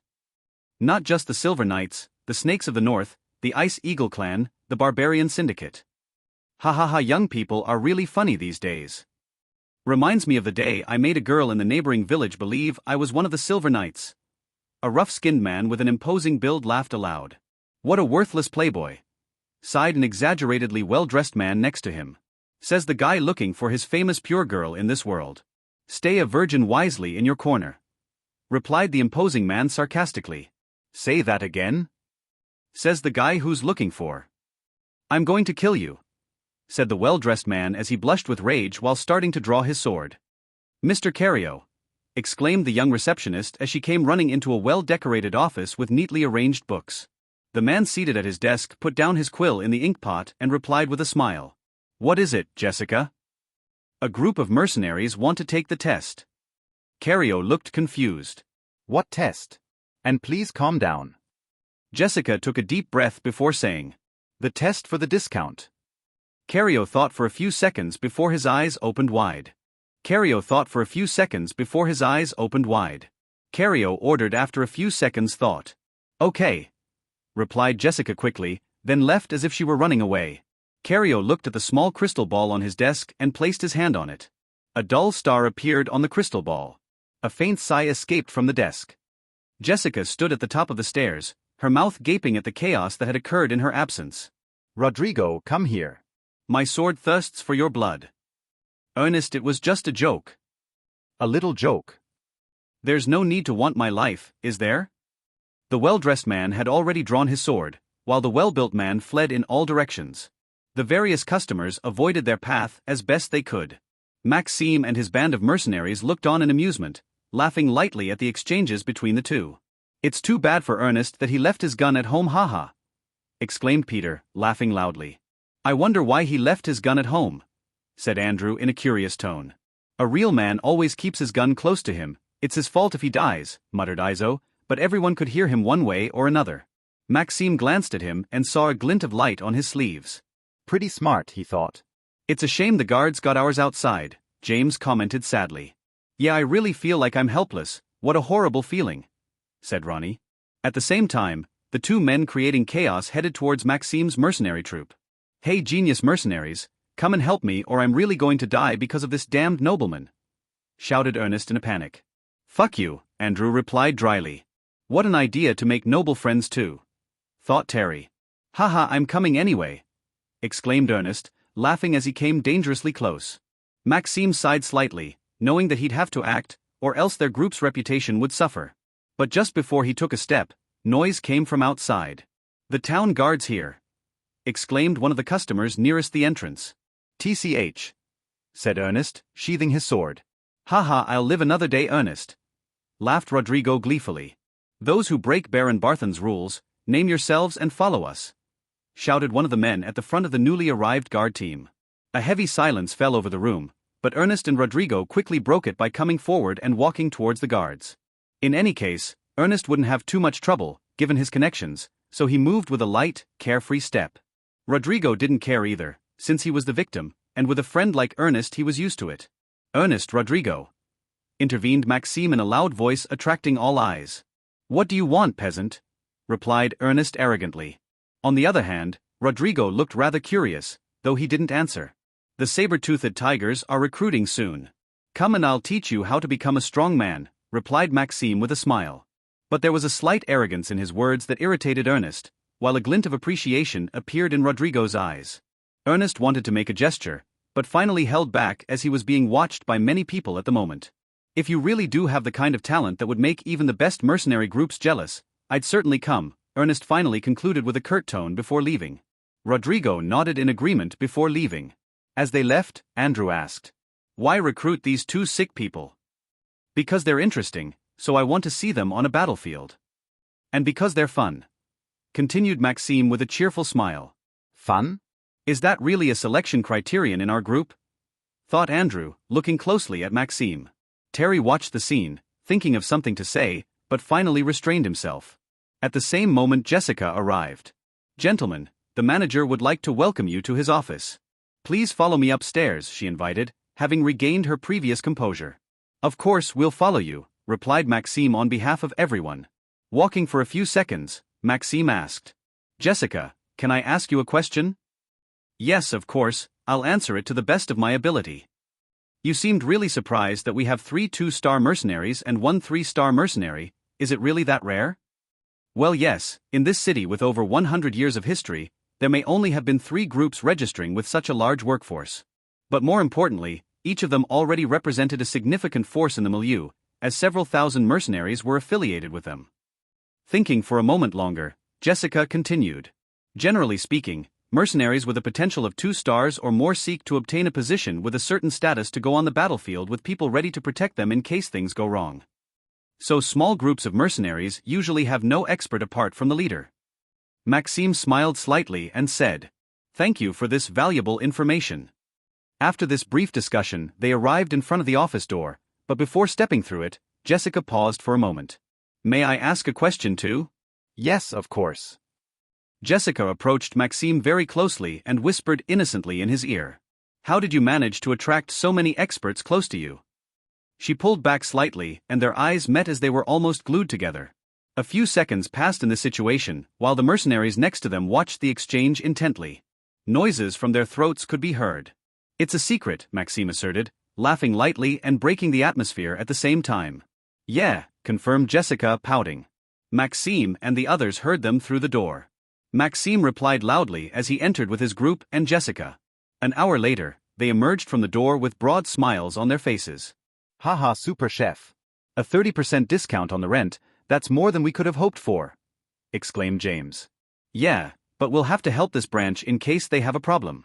For the moment, we don't know if this business will be profitable for us, commented Terry. We'll see what the future brings, intervened Maxime with a brilliant look that made the whole group feel confident, while Jessica looked on in curiosity and shock at this mysterious leader. At the same moment, a murmur was heard in the office. 8 2-star mercenaries, 1 3-star mercenary, and a leader of unknown potential. Monsters. A group of monsters. Ernest. Yeah. I thought you hated mercenaries? Yeah. Well. Maybe I'd understand them better if I stood in front of one. Okay. And this guy is interesting, finished Ernest with a deep look. A few seconds passed in solemn silence. Are the bars of this prison that interesting? Fuck you, Rodrigo. Next day. 50 gold coins I thought was way too expensive, but in the end it's worth it, said Alessandro. Haha, yes, it's pretty good, commented Maxime, laughing. In front of them was a huge portal, and behind it was a glimpse of a majestic mansion. Come on, guys, let's discover our new home, Maxime announced cheerfully, pushing the door open with his hand. Yeah. Haha, how do we decide on the rooms? Let's settle it with a juji tournament. No, that's clearly too boring. Let's arm wrestle instead. Haha, I agree, mercenaries are all about strength, not intelligence. TCH banned macaque. Maxime shook his head wryly as he watched them enjoying themselves. Juji, a card game consisting of 120 cards with 60 different copies. You draw 7 cards at the beginning, then each turn 3 cards will be drawn randomly. Each player had 20 energy points to use for each round, but if they didn't use them, 50% of them would be saved for the next round. Each card cost a certain number of energy points to use. Several battlefields appear randomly over time. At the end of the 10th round, whoever has the most battlefields wins. As he recalled the lessons taught on Eternity, he crossed the luxurious gardens and went directly behind the mansion. So big, it took me 10 minutes just to get there, Maxime marveled. So this is the training ground, he said aloud as he looked at the simple vacant lot and the few mannequins laid out on the ground. I guess I'll just be shadowboxing today, he sighed. But really this terrain is gigantic, enough to train a small private army. Let's see where my swordsmanship is right now. Identity, Maxime Valdruve. Class, Peasant level 3. Max level, plus 3% physical. Swordsman level 2, plus 5% physics, 0/20. Unlocked a new class, 0 of 50.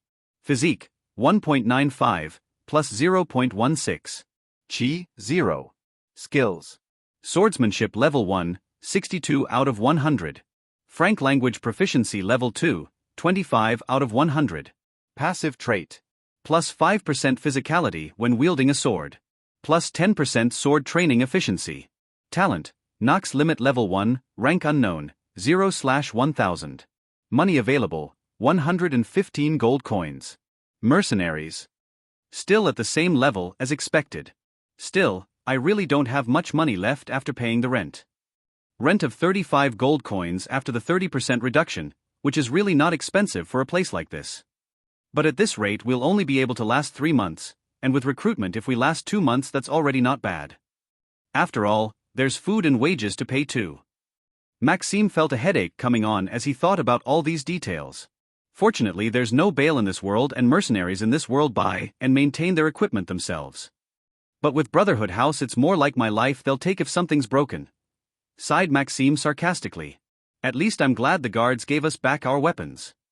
Thanks to Romuald, otherwise they would certainly have been more reluctant to do so, Maxime thought happily. This is the first step towards a group that will possess both status, power and relationships.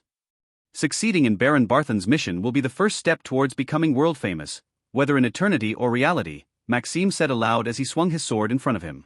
No, there's no point in swinging like that. Calm down. Take a deep breath. Contemplate what you want to do with that sword. Visualize your opponent. Anticipate his reactions. Diagram the solutions. Breathe out and make it happen.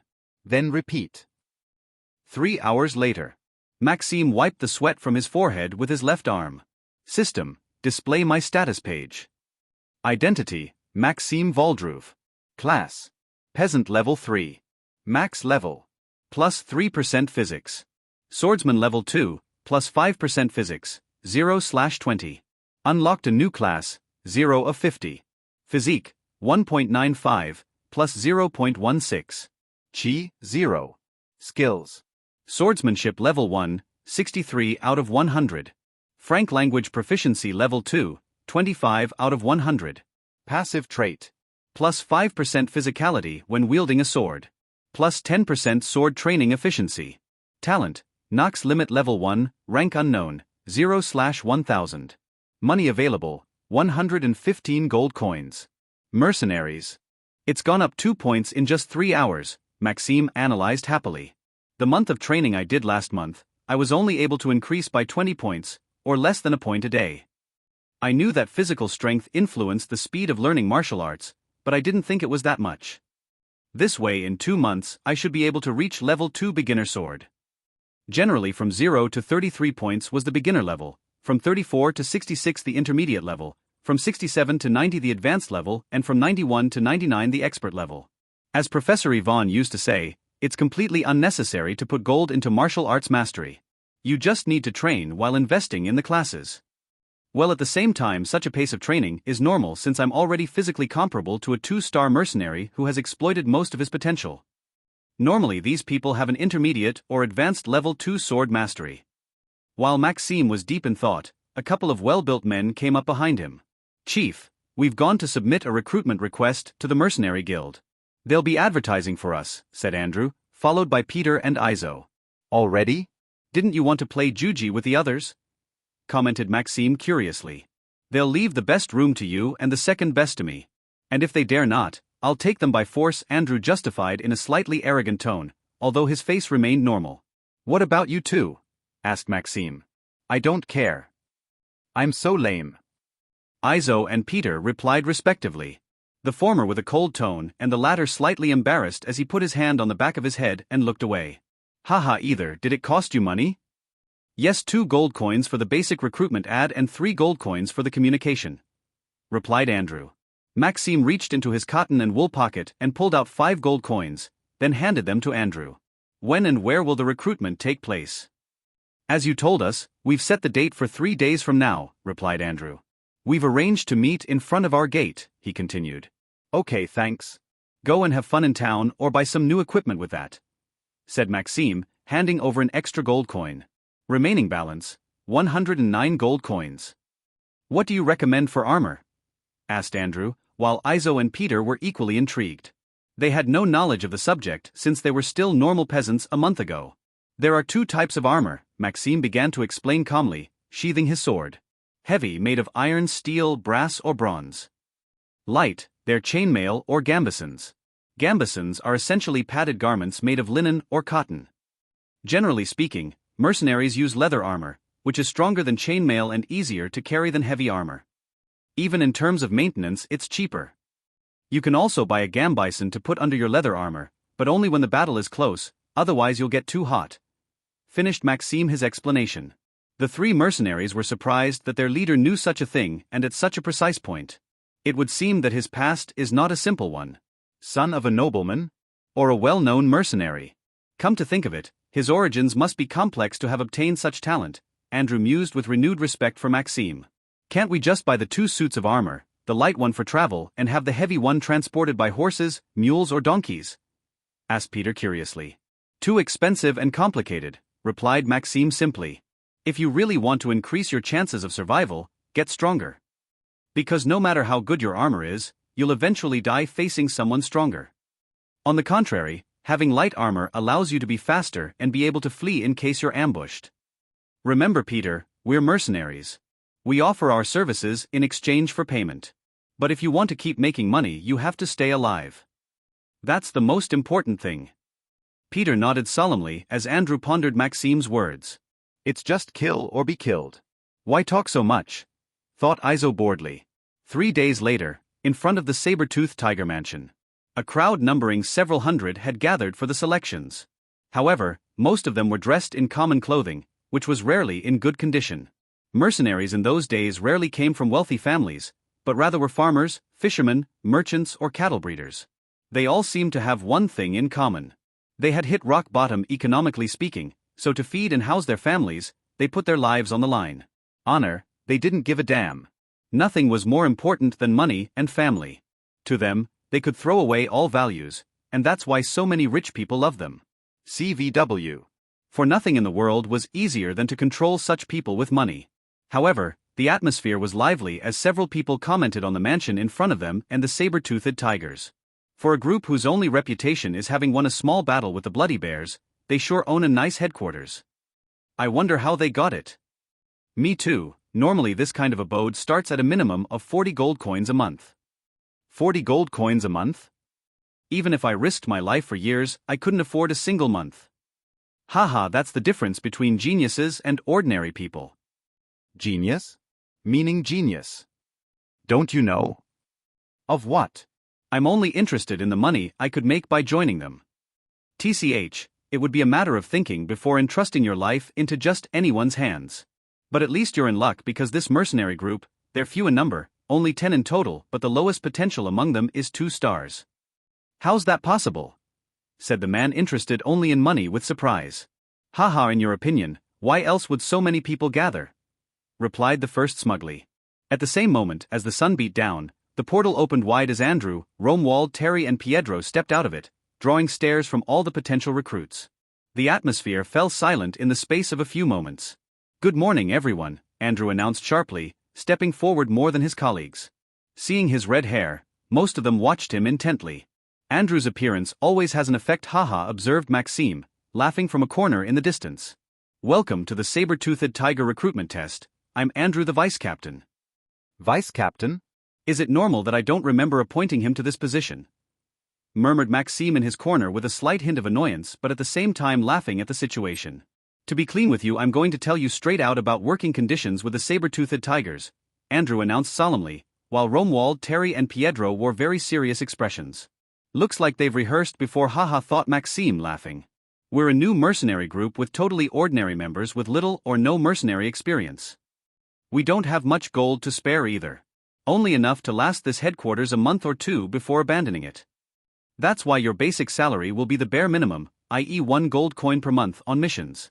The rest of the time, you'll just be housed and fed at headquarters. You'll have to buy your own equipment. If you die in battle, your family will receive no compensation whatsoever. We'll just send them your personal belongings and any gold you've saved. Murmurs erupted from the crowd as faces filled with disappointment crossed the crowd. However, we are young, strong, and with unlimited potential. All our current members have 2-star mercenary talent, and I myself have 3-star talent. Not to mention our leader with unknown potential. Without losing his momentum, Andrew continued in his strong voice. The Baron has already placed his trust in us by granting us a mission of the utmost importance. Taking all this into account, our selection criteria will be extremely selective, so be prepared, Andrew affirmed, turning and re-entering the garden once more. All those who are still interested should follow me, the rest can leave, he finished in a dry, commanding tone. The crowd didn't follow directly as potential recruits chatted amongst themselves and raised their voices. Finally, a muscular but rather skinny individual emerged from the crowd. He looked rather elderly and seemed to have come out of desperation. Wait 2 seconds, he shouted loudly. This brought Andrew's steps to a halt as he turned and replied in a cold voice. Haven't I made myself clear? This caused the intervening individual to gulp down a mouthful of saliva. Indeed, Andrew's current appearance resembled that of a demon straight from hell, although there was still a hint of immaturity on his face. Yet he took courage and said, I'm just an ordinary farmer.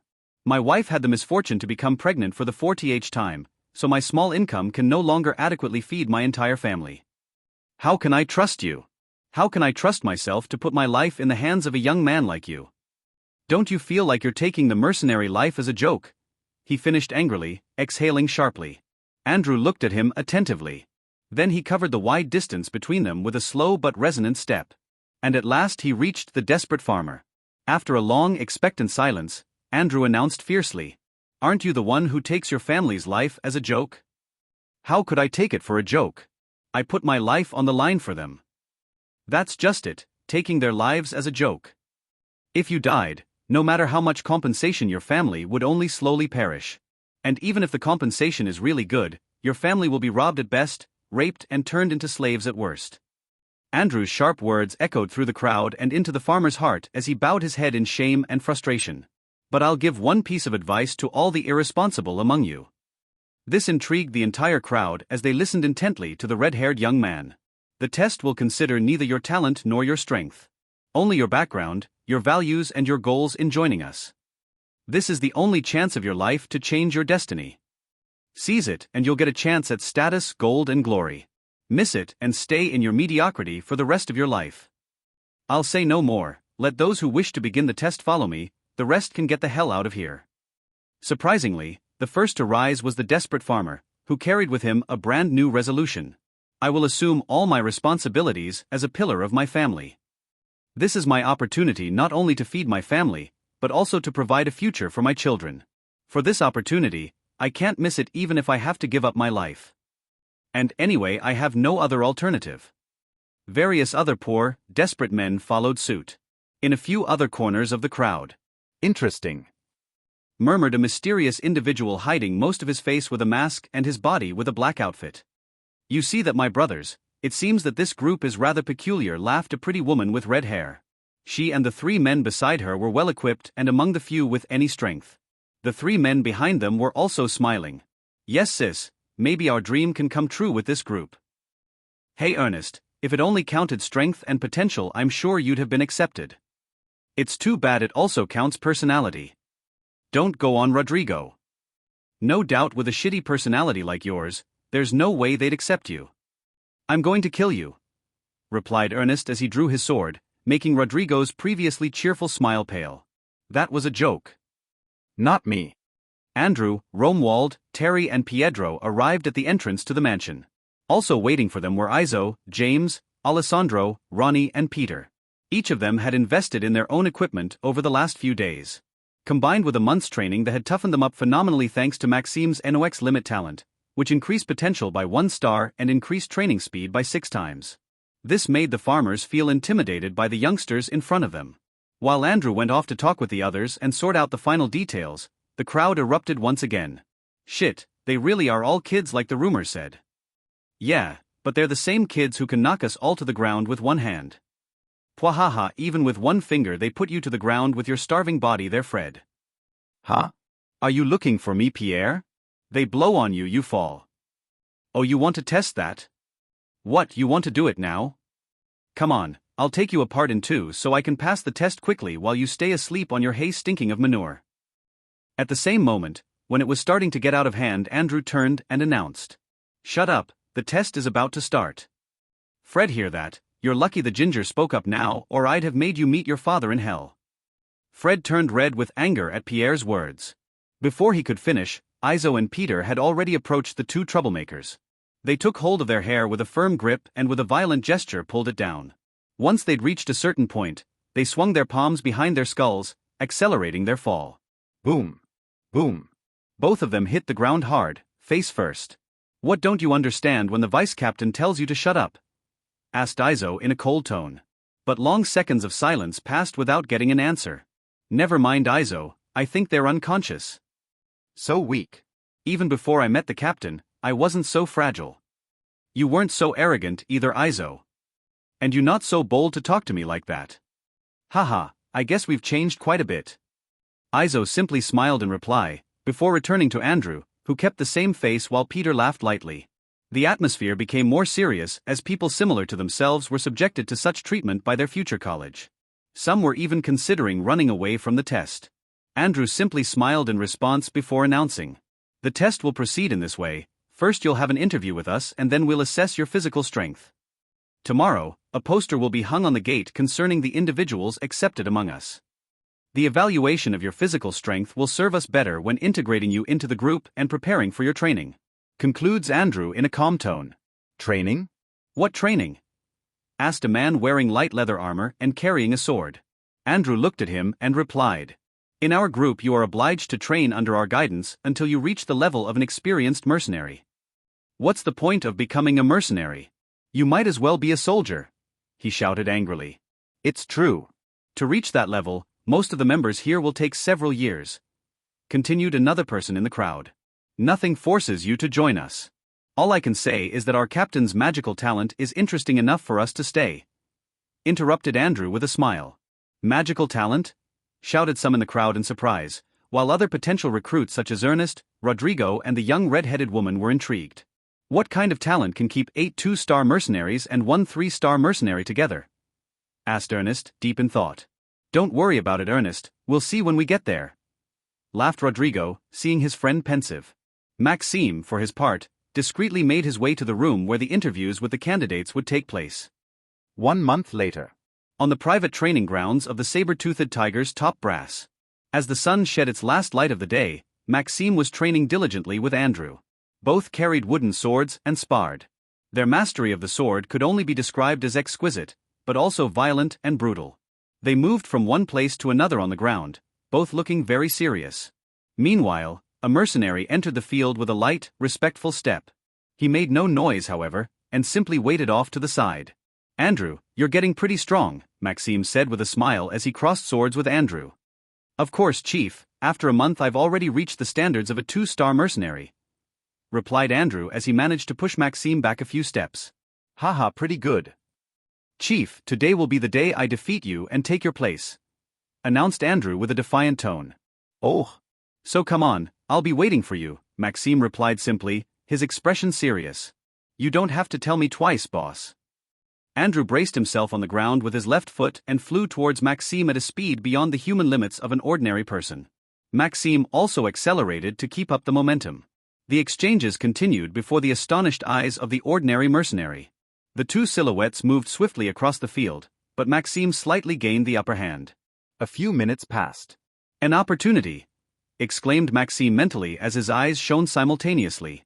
With a flick of the wrist, Maxime's sword deflected Andrew's wooden sword, then stopped in front of his heart. I give up, Andrew declared disappointedly. You're progressing so fast, you'll soon be stronger than me, Maxime replied with a smile. What a pity, if I take your place I'll also lose the bonus of your magical talent, Andrew whispered. What did you say? Andrew replied, shaking his head from side to side. If you say so. Maxime looked at the newly arrived mercenary. What's wrong with Joe? Joe was one of the recently recruited mercenaries. Tenna wishes to tell you that it might be time to go on a mission. The finances can only hold out for a few more days at this rate.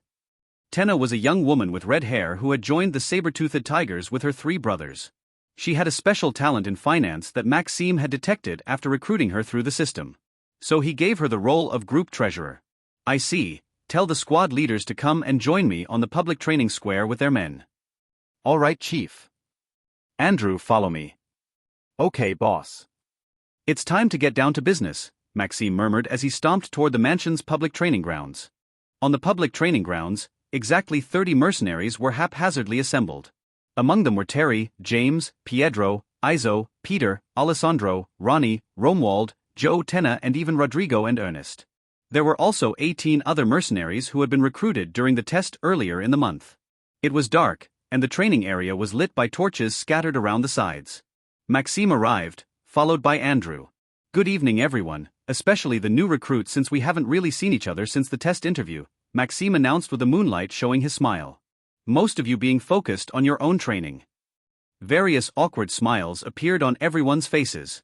Indeed, when they passed the test and were finally accepted among the Saber-toothed Tigers, they all received the blessing of Maxime's magical talent.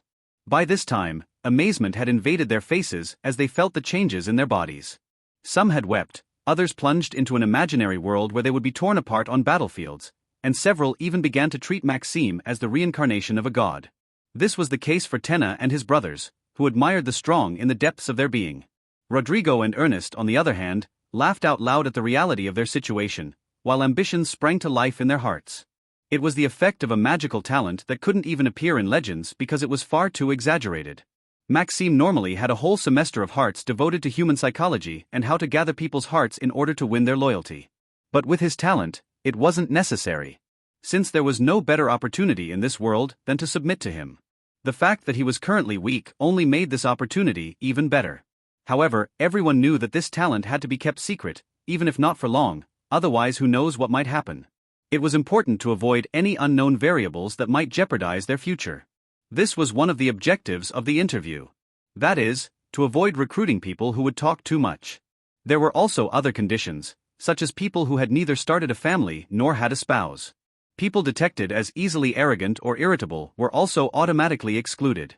Then the physical test was rather to see how willing they were to become stronger, but also, combined with the interview, to find out if these people were mentally ready to kill human beings.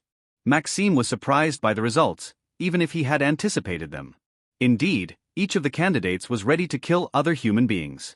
They had an above-average will to become stronger than in their home world. This is probably the difference between a world plagued by war, famine or disease and one at peace. In the end, out of over 200 candidates, the main filter was the impression they made at interview, and the second was their physical appearance at recruitment. Only 22 of them were recruited, establishing a failure rate of almost 90% on their test. This was unheard of among mercenary groups. But Maxime had no choice. He had to both recruit for greater fighting power, but also save enough time to turn these people into a true elite. But in the end, the main limiter was the gold in his possession. I'm calling you together tonight to tell you that we're leaving at dawn tomorrow morning for our mission. Indeed, our finances no longer allow us to delay the time any longer, not to mention the Baron who is getting seriously impatient. Various confident smiles appeared in the crowd. Don't worry, Chief, we don't need any more time. Yes, most of us have reached the level of an elite soldier. It's not a bunch of bandits that will get us into trouble. Seeing the high morale, Maxime also smiled more in response. In another part of town, Baron Barton looked out over his beautiful city while stirring his wine. So they're finally going? He said with a happy smile. Yes, Baron, replied a man in armor kneeling behind him. I'm going to teach him that in this world, those who survive are those who only mind their own business. He murmured with a trace of cruelty but also pleasure. Nobles never make losing deals. The next day, as the sun was rising. Come on guys, let's get a move on. Did you all take money and food with you? Yeah. Of course we did. Damn it, James, we've told you 1,000 times that we have to leave with the bare minimum. What the hell are you doing with a 20 kilograms bag? Fuck you, it's got my statue of my grandmother in it and I wouldn't leave it here for the world. Chief? Questioned Izo amidst the chaos. Yeah. Replied Maxime, looking at him as he finished packing his own belongings into his backpack. Do you think 30 people are really enough to eliminate a group of bandits capable of wiping out a village? Said Izo with a slightly worried look appearing on his usually emotionless face. It depends on who these people are. I see. Continued Izo without asking further. Guys, we're leaving. Announced Maxime in a loud voice as he rose to his feet. In response, everyone quickly finished getting ready, and they quickly made their way to the entrance to the town. Spectators watched in awe as a few dozen individuals, impressive in their equipment and stature, made their final preparations before setting off on their mission. Are those the saber-toothed tigers? A shopkeeper asked one of his employees. Yeah. Replied the employee with respect but also a tinge of nostalgia. Didn't you apply to join them, by the way? Continued the shopkeeper with a puzzled air. Yes, I did, but they told me that my character and desires didn't match the life of a mercenary. Said the employee with a sigh. At the same time, a blonde-haired man with a scabbard asterisk and a shield slung over his left arm made a short speech, then left together in high spirits. From afar, Baron Barton watched them set off with a slight smile. After a few kilometers, as the members chatted lightly amongst themselves while paying attention to their surroundings, Maxime at the front decided to check his current status. Identity, Maxime Voldruv. Class. Peasant level 3. Level max. Plus 3% to physique. Swordsman level 3, plus 5% physics, 0 out of 100. Unlocked a new class, 0 of 50. Physique, 1.95, plus 0.16. Chi, 0. Skills. Swordsmanship level 2, 66 out of 100. Frank language proficiency level 2, 30 out of 100. Passive trait. Plus 5% physicality when wielding a sword. Plus 10% sword training efficiency. Talent, Nox limit level 1, rank unknown, 0/1000. Minor stamina talent. Minor strength talent. Money available, 20 gold pieces.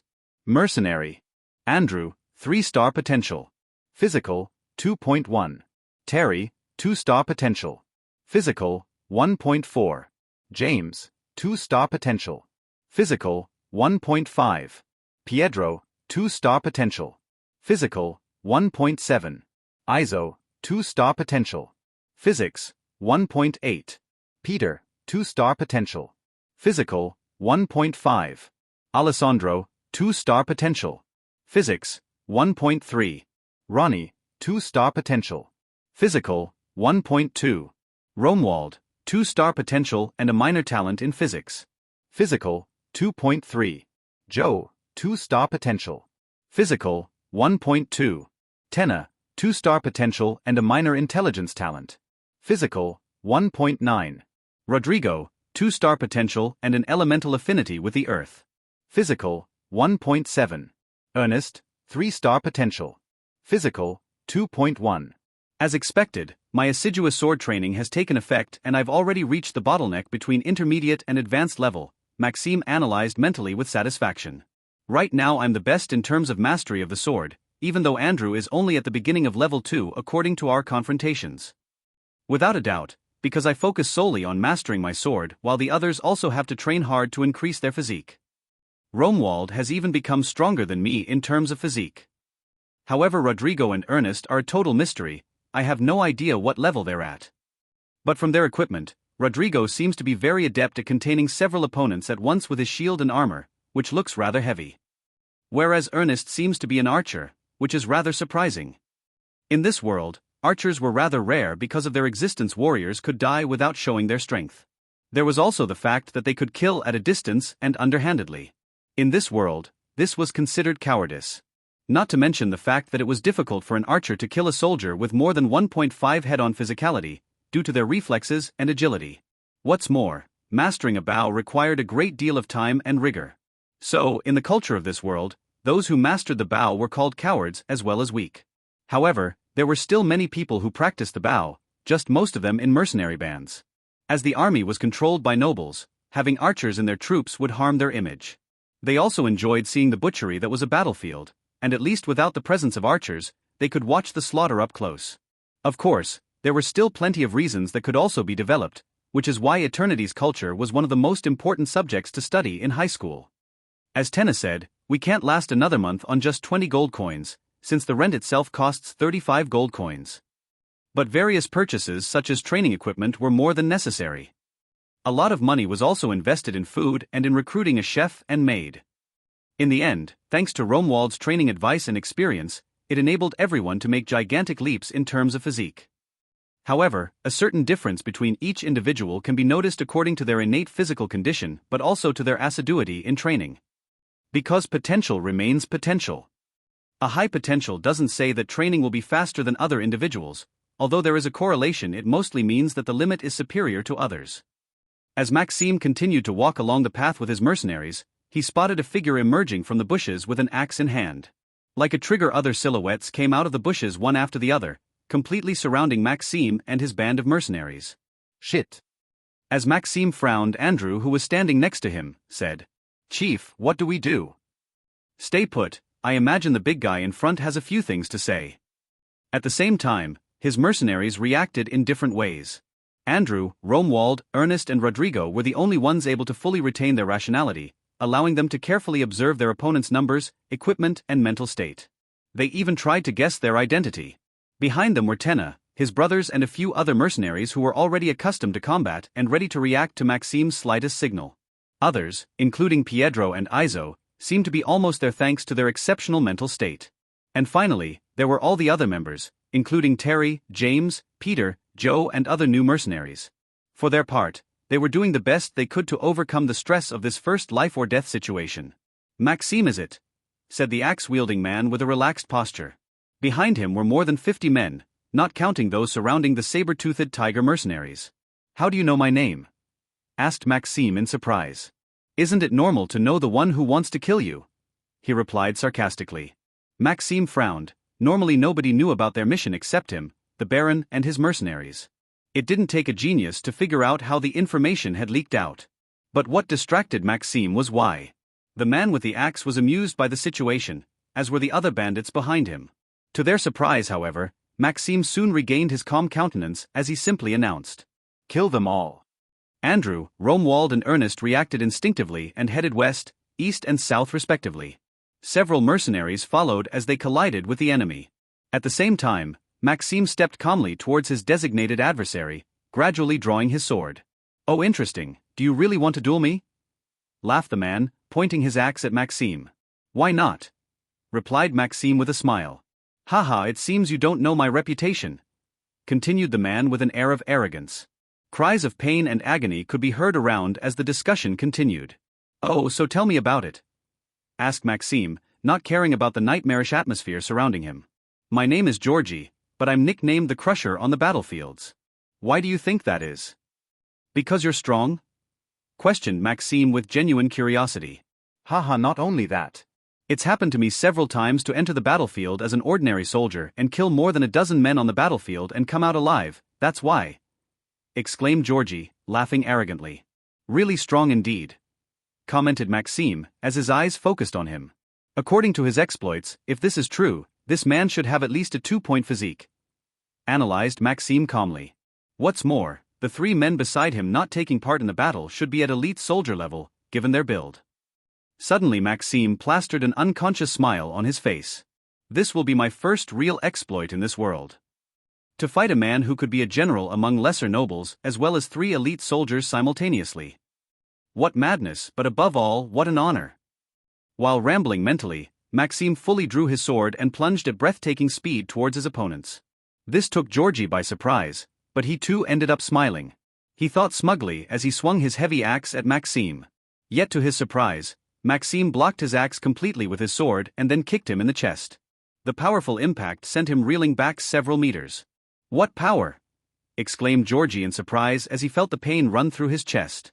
In all his life, this was only the 3rd time he had fought an opponent of such strength.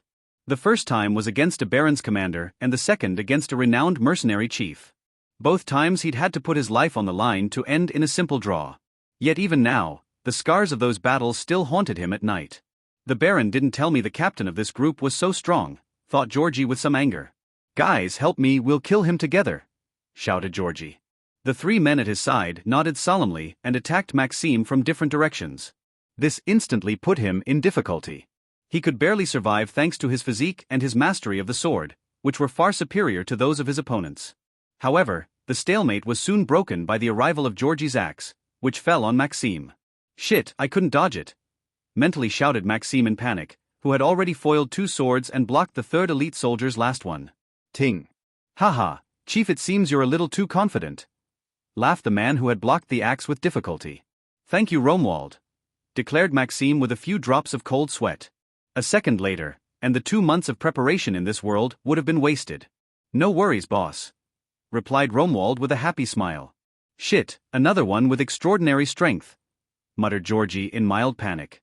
Seeming to think of something, he looked around at his surroundings. All he could see were the corpses of his subordinates lying inert on the ground.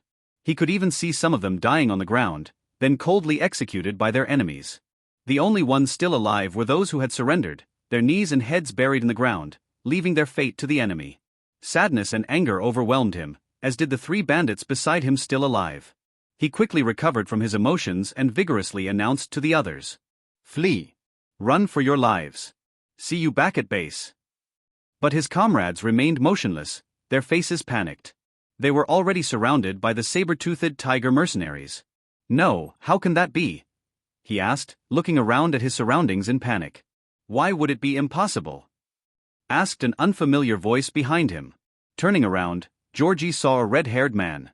Blood ran down his sword and armor. Like a demon rising from the abyss, it frightened him.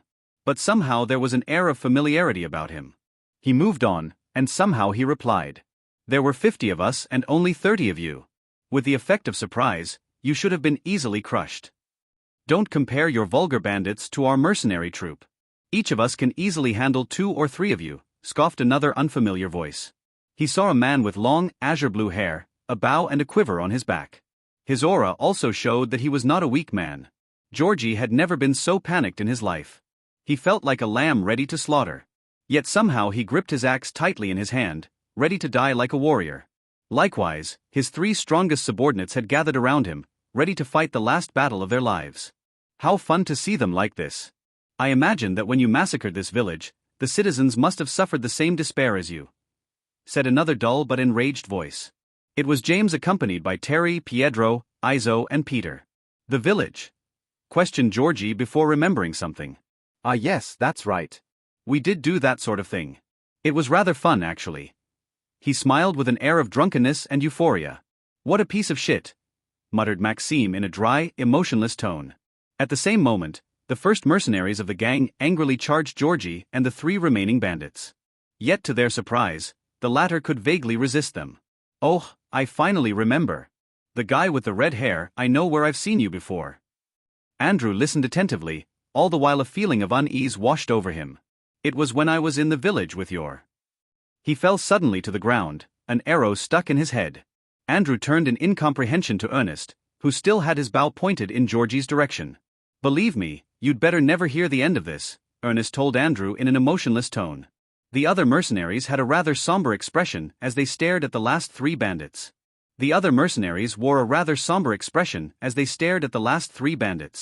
What do we do with them, Chief? The Baron is now our enemy. Logic would dictate that the less information he has about us, the more advantageous it will be for us. Seeing the others listening intently, Maxime continued. However, we're mercenaries. What we want is to make money. Do you see what I'm getting at? Of course, Ernest replied calmly with a smile. Others such as Tenna, Terry, Romuald and a few smart or experienced mercenaries also nodded. Most, however, remained confused, but Maxime didn't explain any further. He simply ordered the 3 elite bandits and a few ordinary bandits to be captured and brought back to town. Before they could turn back, however, the sound of approaching cavalry was heard. Moments later, they came into view. They gradually slowed down until they reached the group of saber-toothed tigers. There were about 50 of them. Although their equipment was inadequate and looked worn, Maxime knew by his own senses that in front of him was elite cavalry.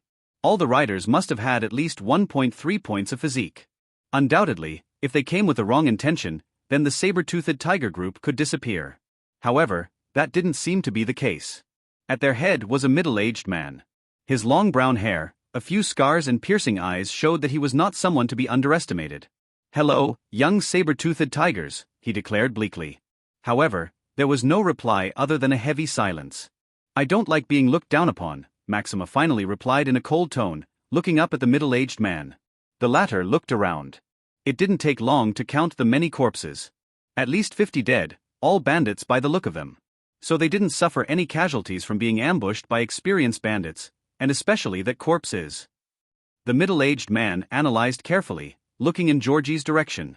"You're pretty good saber-toothed tigers," he said, dismounting his horse. "And you are," replied Maxime after seeing the change in attitude of the individual in front of him. "Chevalier Ron, affiliated with Baron Irit."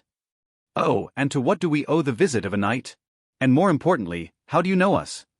replied Maxime in a calm tone, but behind his thoughts were chaotic. A fucking knight? Is my luck really that bad? He thought with annoyance. Maxime remembered the scene of his teacher explaining some important details about the world of eternity. "In your opinion, James, how do the nobles manage to keep control over their territory?" asked a professor in the middle of his lecture. "Via their wealth and their army?" replied a young man in the classroom without confidence. "Haha, you're partly right, but you're missing an important element, the knights," announced the teacher with a mischievous grin. Seeing his pupil's doubt, he continued. "In the world of eternity, there is a mercenary potential, as you know. Some individuals are endowed with monstrous potential that can even allow them to easily kill over 100 elite soldiers and easily walk away. Some even consider them demigods. So to contain these individuals, we need people of similar power. Based on this idea, the nobles in eternity's antiquity called on countless pharmacists of the time to create potions that could exceed the limits of the human body.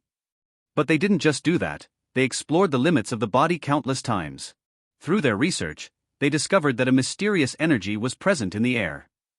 This is what allows the appearance of plants with miraculous effects but also to monsters that are only legends in our world. They discovered that by using various breathing methods, this energy could be absorbed by the body and strengthened.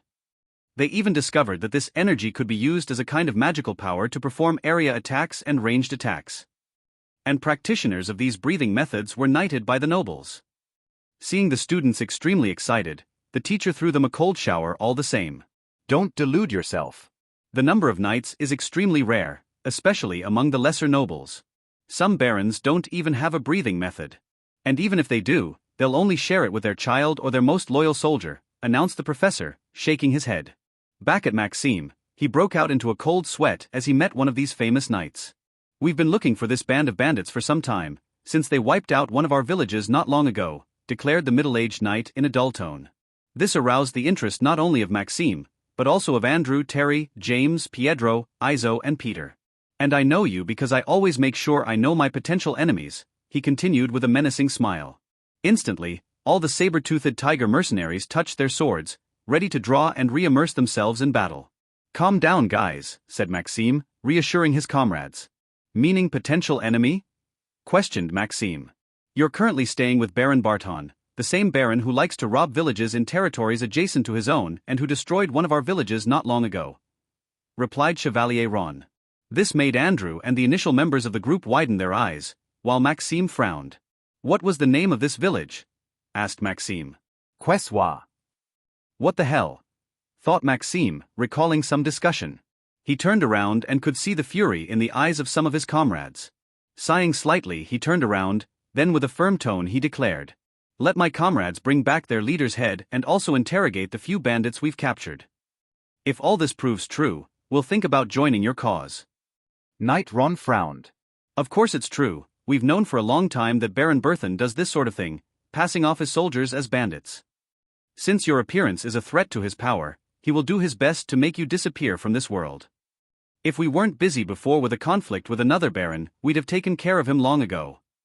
Then Knight Ron looked at Georgie's body and said in an authoritative tone, "Besides, you're pretty good at killing Georgie, an apprentice knight, however those bandits still alive will be left to us." Maxime frowned, thinking quickly about the consequences of his answers, as the saber-toothed tigers prepared to fight, showing their intent. Moments later Maxime replied curtly, "No." He hadn't come to this world to demean himself in front of the world strong. With a talent like Nox Limit, he'll stand at the top one day, so stooping before a force similar to theirs is out of the question. In the worst-case scenario, he'll simply start the adventure all over again and lose 3 years of his life. For although eternity was a world where it was possible to extend one's life, it was also possible to shorten it. At the same time as he answered, the members of his mercenary group looked at Maxime with a certain horror at his audacity, but also admiration in their hearts. For them, the word chevalier was synonymous with Superman, a killing machine, but also with authority and status far beyond them. To say no to this kind of man when they had been conditioned all their lives by the legends of knights showed Maxime's monstrous courage. To say no to this kind of man when they'd been conditioned all their lives by the legends of the knights seemed inconceivable. Chevalier Ron also seemed stunned, as did the soldiers behind him. However, a smile appeared on his face. "I'll take them for 40 gold pieces, and after you've finished your mission, it shouldn't be a problem to settle in Baron Iret's town either?" It took a moment's thought for Maxime to mentally agree. "They're all yours. However, what do you intend to do after Baron Barton has destroyed one of your villages?"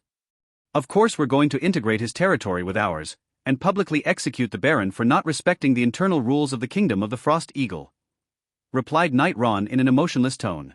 At the same time, he pulled a small purse from his pocket and swung it towards. "So be it, do as you please. In any case, our saber-toothed tiger mercenaries will not apply in your conflict for the time being," announced Maxime as he received the purse in one hand and mentally weighed its weight. Chevalier Ron knew from the strength Maxime and his group had shown that it would be difficult to intimidate them by force. After a moment's reflection, he said, "Baron Barton is a knight himself, and he also has a son with excellent knightly skills. In fact, this son is quite well known to be a genius and should soon be sent to the Royal Knight Academy. Because of this fact, the nearby Baron Hyro has deliberately befriended him. So if we attack Baron Barton, Baron Hyro is bound to get involved," explained Knight Ron. "And so you expect us to stop him?" asked Maxime frowning. "That's right," replied Chevalier Ron curtly. "We can't accept such a dangerous task," refuted Maxime firmly. "We'll offer you remuneration commensurate with such a task. Always say 200 gold coins. Go and ask beggars to do this job, our group of saber-toothed tigers refuse." "Guys, let's go," replied Maxime as he turned and shouted. "Okay, chief." Several mercenaries shouted back, as they began to pick up their war trophies, then walk deeper into the forest. Of course, Maxime suspected that it wasn't just these bandits. Normally they even had cavalry, since the man who attacked the village was on horseback. "Maxime, I hope we don't find you on the wrong side," It would be a shame if I had to cut your throat because of a simple bad decision on your part, threatened Chevalier Ron with cold eyes. No one had dared to say no to him before, his smile before being nothing more than a mocking grin. Maxime turned and simply looked at him with emotionless eyes, then went back the way he came without saying a word. However, this was not the case for some of the other mercenaries who became furious, but they continued as Maxime had done the same. Chevalier Ron and his cavalry of 50 men also set off in the same direction as they had arrived, this time with the bandits in tow. Moments later, Andrew came up to Maxime and asked, "What do you intend to do, Chief? Why did you refuse?" The balance of power is completely skewed in Baron Barthen's favor, you'd have to be completely blind not to see that. What's more, stopping a Baron's reinforcement army will provoke the wrath not only of the Baron himself, but also of the Baron under attack. Not to mention the fact that we're not yet strong enough to interfere in a conflict of this scale. And above all, I don't think Baron Irit is that strong and capable of wiping out Baron Barton. Otherwise all the barons around would have already taken their revenge on Baron Barton. But in this case, instead of taking revenge, they're actually going to befriend him. So it's obvious which side to side with, concluded Maxime with a dull tone, while Andrew's eyes twinkled at such an analysis of the situation. Even Ernest, who was only a few steps away and could hear the conversation, felt a renewed respect for this mysterious leader. On the other hand, Maxime hadn't swallowed Chevalier Ron's threat and was still seething with anger. Fucking Chevalier Ron, believe me, as soon as I get a chance I'm going to come looking for your head, Maxime thought angrily. To be honest, as long as the price was high enough, Maxime would do anything. However, when it came to his values and above all his dignity, he felt like going completely mad and going straight to kill the person who had humiliated him. Watching the group go deeper and deeper into the forest, Ernest came up to Maxime and asked, "Aren't we going back to town anymore?" Maxime looked at him slightly, then replied with a slight smile. "No, since we've got rid of our hostages we can afford to go deeper into the forest." "Because there are other bandits?" "No, because our real objective hasn't yet emerged." This piqued the interest of several nearby mercenaries. But Maxime said no more as he continued deeper into the forest. Ernest didn't dare ask what his real objective was, sensing that Maxime was unwilling to explain any further than that. Along the way, Ernest continued to ask questions on various subjects such as politics, agriculture and economics.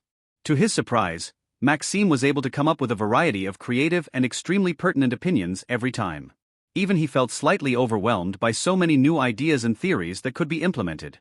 But Maxime didn't feel anything particular about himself. After all, he was still a senior in high school, so it was only natural that he should know so much.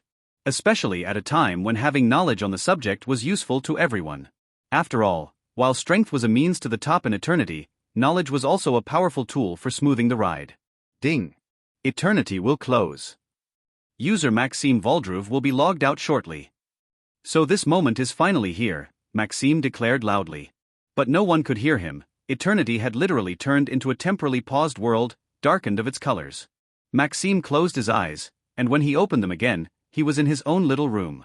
"Here I am again," sighed Maxime, slightly disconnected from reality. "Maxime, have you disconnected yourself? If so, come and eat." Hearing a familiar voice, Maxime smiled and replied, "Yeah, I'm coming, Mom." Enhance. "Yeah, I'm coming, Mom." Descending the stairs rather slowly, Maxime felt as if he were in another dimension, as if everything he'd experienced before was just a dream. At the bottom, a young woman with long blonde hair but a tired face greeted him with a broad smile. Small wrinkles made their appearance, but anyone with a certain eye could guess that they'd been a deadly weapon in his youth. "Good morning, Maxime," she said in a soothing voice. "Hi, Mum, did you sleep well?" "Great as usual, especially you, my darling," she replied with a hint of concern. The world of eternity was no joke. Dying in it meant literally losing 3 years of life. Some people died the very first time they arrived in this world, dying several times in succession. Obviously this was extremely rare and mainly concerned individuals with particular health situations, but death on first arrival in the world of eternity remained a common event. This would also have been the case for Maxime if he hadn't succeeded in fending off the bandits or if he hadn't settled outside the village. He could also have died in the battle with Georgie and the other bandits. The world of eternity had all too many opportunities to offer you a variety of ways to die. "It's okay, I didn't die and I was also able to get my first class without difficulty," Maxime reassured him with a sincere smile. "Great stuff," rejoiced Andrea, Maxime's mother, with a cheerful smile. "Come and eat quickly, I've just finished preparing breakfast." "Super thanks, Mom." Maxime felt extremely happy to be back in reality, far from the hard life of a mercenary. At the same time, he could share a simple meal with his mother, whom he had already missed for quite some time. Leaving the house an hour later, Maxime raised his eyes to the sky as he watched the skyscrapers and flying cars passing between them. 2 months and 5 days. I stayed 2 months and 5 days in eternity, Maxime thought in deep reflection. Usually students stayed about a week in eternity before eventually being expelled. Geniuses could last a little longer, say 2 or 3 weeks. Only certain individuals with monstrous talents could last a month on their first connection. This was the case of Warlord Carol from the Western Continent and Zhao Ru the Eastern Dragon Rider. Some famous generals could barely last a month, and yet that was enough to prove that their talent lay at the top of the world. But until his return, Maxime would never have believed it possible that someone could last 2 months on his first connection. After that, all I have to do is develop as an ordinary genius, so that I can benefit from the country's resources and opportunities, but without feeling threatened by certain organizations, sighed Maxime, who was at once shrouded in anxiety and happiness. Soon Maxime arrived in front of his high school. Let's see, Monday, May 26, 2132, 9 a.m. in Class 202, Eternity, Strategic Orientation Module. Observed Maxime as he quickly checked his phone and then walked quietly to his classroom. Hey Maxime. Turning around with a curious look, Maxime saw an imposing young man arrive at his side. 1m90 for 90 kilograms, he was a veritable war machine in terms of appearance. Maxime gave him a slight smile. How are you, Samuel? Super. So tell me, did you unlock your first class? Asked Samuel with an intrigued face. Swordsman, and you? Haha, great. I've unlocked the Berserker class, replied Samuel with a proud look on his face. Maxime was slightly shocked, even though this was to be expected given his initial appearance. Berserker was an extremely powerful class, conferring statics bonuses far superior to those of a swordsman at every level. In the end, this class even conferred a powerful talent: the ability to temporarily increase one's strength and agility drastically at the peril of one's rationality. Moreover, the maximum level of this class ranged between 10 and 15, far higher than that of other common classes such as archer, swordsman and spearman, which varied between 4 and 6 depending on various factors. With the price of unlocking a class rising considerably each time, the maximum level of unlocked classes represented a person's potential. In this world there were several types of talent, but generally the most important were the talent given on entry to eternity, followed by the physical talent. Physical talent is unique to each individual and has existed since the dawn of time. But since the advent of watches and the world of eternity, the gap has widened considerably. Indeed, the classes unlocked depended mainly on physique and slightly on personality. As for initial talent, no one had yet discovered how to influence it. The most popular theories were that it was completely random and that it was God who gave each person a chance to become a genius. Others said that being kind and respectful all one's life could accumulate good karma and that the talent given by eternity was a kind of retribution. But Maxime was more in favor of a minor theory. During reincarnation, the body and memory are completely erased, but the soul itself would not change, so it could retain certain aspects of previous lives. The world of eternity would merely awaken one of these aspects. Berserker. Incredible, bravo mon gars! Exclaimed Maxime with a sincere smile. Samuel was his childhood friend and they'd always grown up together. With his talent, Maxime thought that the more talented and strong Samuel became, the more time they could spend growing together. Thank you, Max. From your side, I know that a swordsman class could never limit your growth. Yeah, I think so too, Maxime murmured, smiling but saying no more. At the same time, they arrived at their classroom and discreetly placed themselves at the back. The class was already almost full when they arrived, so there was a fair amount of noise, to which Maxime and Samuel also contributed by talking about their adventures in eternity. The older students had already been on their eternity adventure for a few months, while the younger ones had not yet been able to enter because of their young age. Indeed, you had to be 18 to enter eternity, without which, even with a watch, it was totally impossible to do anything except use it as a fashion accessory. Samuel was from the month of April, while Maxime had just had his birthday the day before, on May 26th. Samuel was also working as a bartender in a bar not far from Maxime's, as he was keen to buy his watch with his own hard work and start at the same time as Maxime. Maxime knew very well that Samuel came from a wealthy family with many strong people, but he still wanted to start at the same time as him, even if it meant risking his future. Maxime would never have believed such people existed if he hadn't met Samuel. This guy was the most stubborn and unreasonable person he'd ever met. Soon the class fell silent as a young woman entered. She was dressed in a dark green military outfit, and at her waist was a sword as black as the abyss. Her impulse repressed all the students in the room, even though many of them had already had to kill people in eternity and had even died. To have this kind of momentum, no one could identify the number of fights she must have experienced so far. This was also the case for Maxime. He felt that if he had to face this woman, he'd die without even knowing how. Hello everyone, I'm Riva from the Juggernaut Mercenary Group. Don't worry, despite my appearance I have a degree in teaching high school students. She introduced herself in a cold voice. Most of the students were shocked to hear the name of this mercenary group in their classroom. Samuel, do you know this mercenary group? Intrigued, Maxime discreetly asked his neighbor. Yeah, pretty much. In Nansoy, they're one of the top 3 mercenary groups, replied Samuel with a rarely seen air of seriousness. I wonder how strong they are, thought Maxime. Ignoring the occasional chatter, Riva continued her lecture. Today I've been invited to present to you in detail the 2 paths that will be available to you at the start of your adventure within eternity. Today I've been invited to present to you in detail the 2 paths that will be available to you at the start of your adventure within eternity. At the end of her words, a translucent image appeared on the wall behind her. On this image, 2 phrases were highlighted: the way of the loner and the way of the leader of men. I imagine most of you are aware of this, especially the few little shits who get the watch on their 18th birthday from their superparents, Riva explained with an air of disdain towards a few students in particular. It would seem that this teacher has a particular hatred for 2nd and 3rd generation rich kids, Maxime thought doubtfully. Yet no one in the class dared to stand up and intervene during the lesson. Just the name Juggernaut was far too imposing and intimidating. The loner's path is the path that 99% of individuals take, or end up taking in one way or another. Can someone explain to me why? Asked Riva while scanning the classroom with her eyes. Seeing no one speak up, Riva simply gave up and continued to explain. I imagine every one of you has heard of the expression, only your own fist is immortal. All the students nodded slightly at this. Taking a student at random, Riva pointed to Samuel and asked, You explain to me your understanding of this expression. Samuel stood up with little confidence and said in a slightly shaky voice, This expression takes on its meaning and is understood by all individuals who have already entered the eternity world.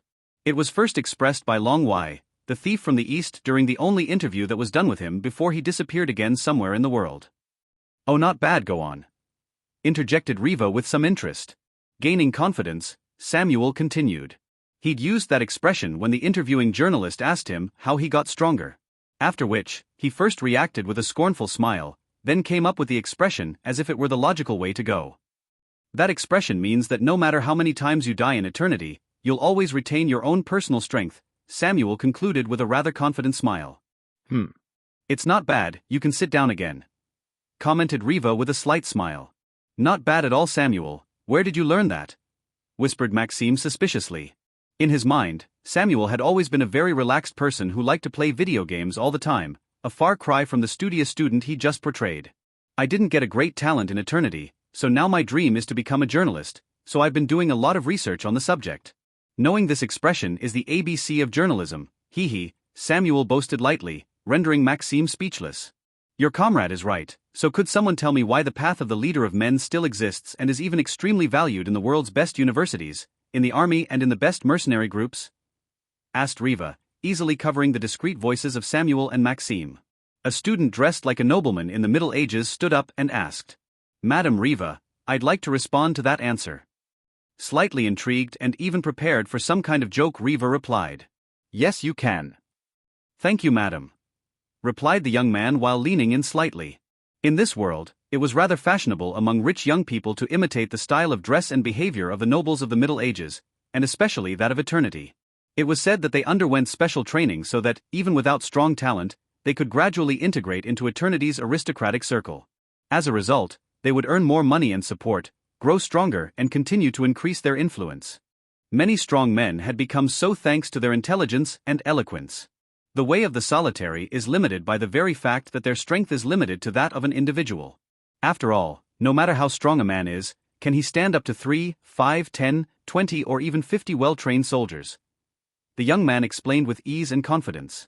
Whereas a person borrowing the voice of the leader of men can easily take under his command more than a dozen ordinary men as soon as he enters eternity with the 10 gold coins given by the game. That's why. It's okay, sit down and stop talking so much bullshit in my class, it's annoying me. intervened Riva in a cold voice, making the young man break out into a cold sweat and sit down immediately. Riva swept her gaze around the classroom once more, but no one dared stand up. She looked again at Samuel, but she didn't want to question the same person twice, so her gaze naturally focused on Maxime. You next to the little genius, answer my question. Maxime stood up, simultaneously attracting all the curious glances of the class, but also the mocking ones of the few elitist students in the class. This naturally put a certain amount of pressure on him. But having already spent 2 months as a leader of men, and having even put his life on the line several times already, this small dose of pressure was nothing at all.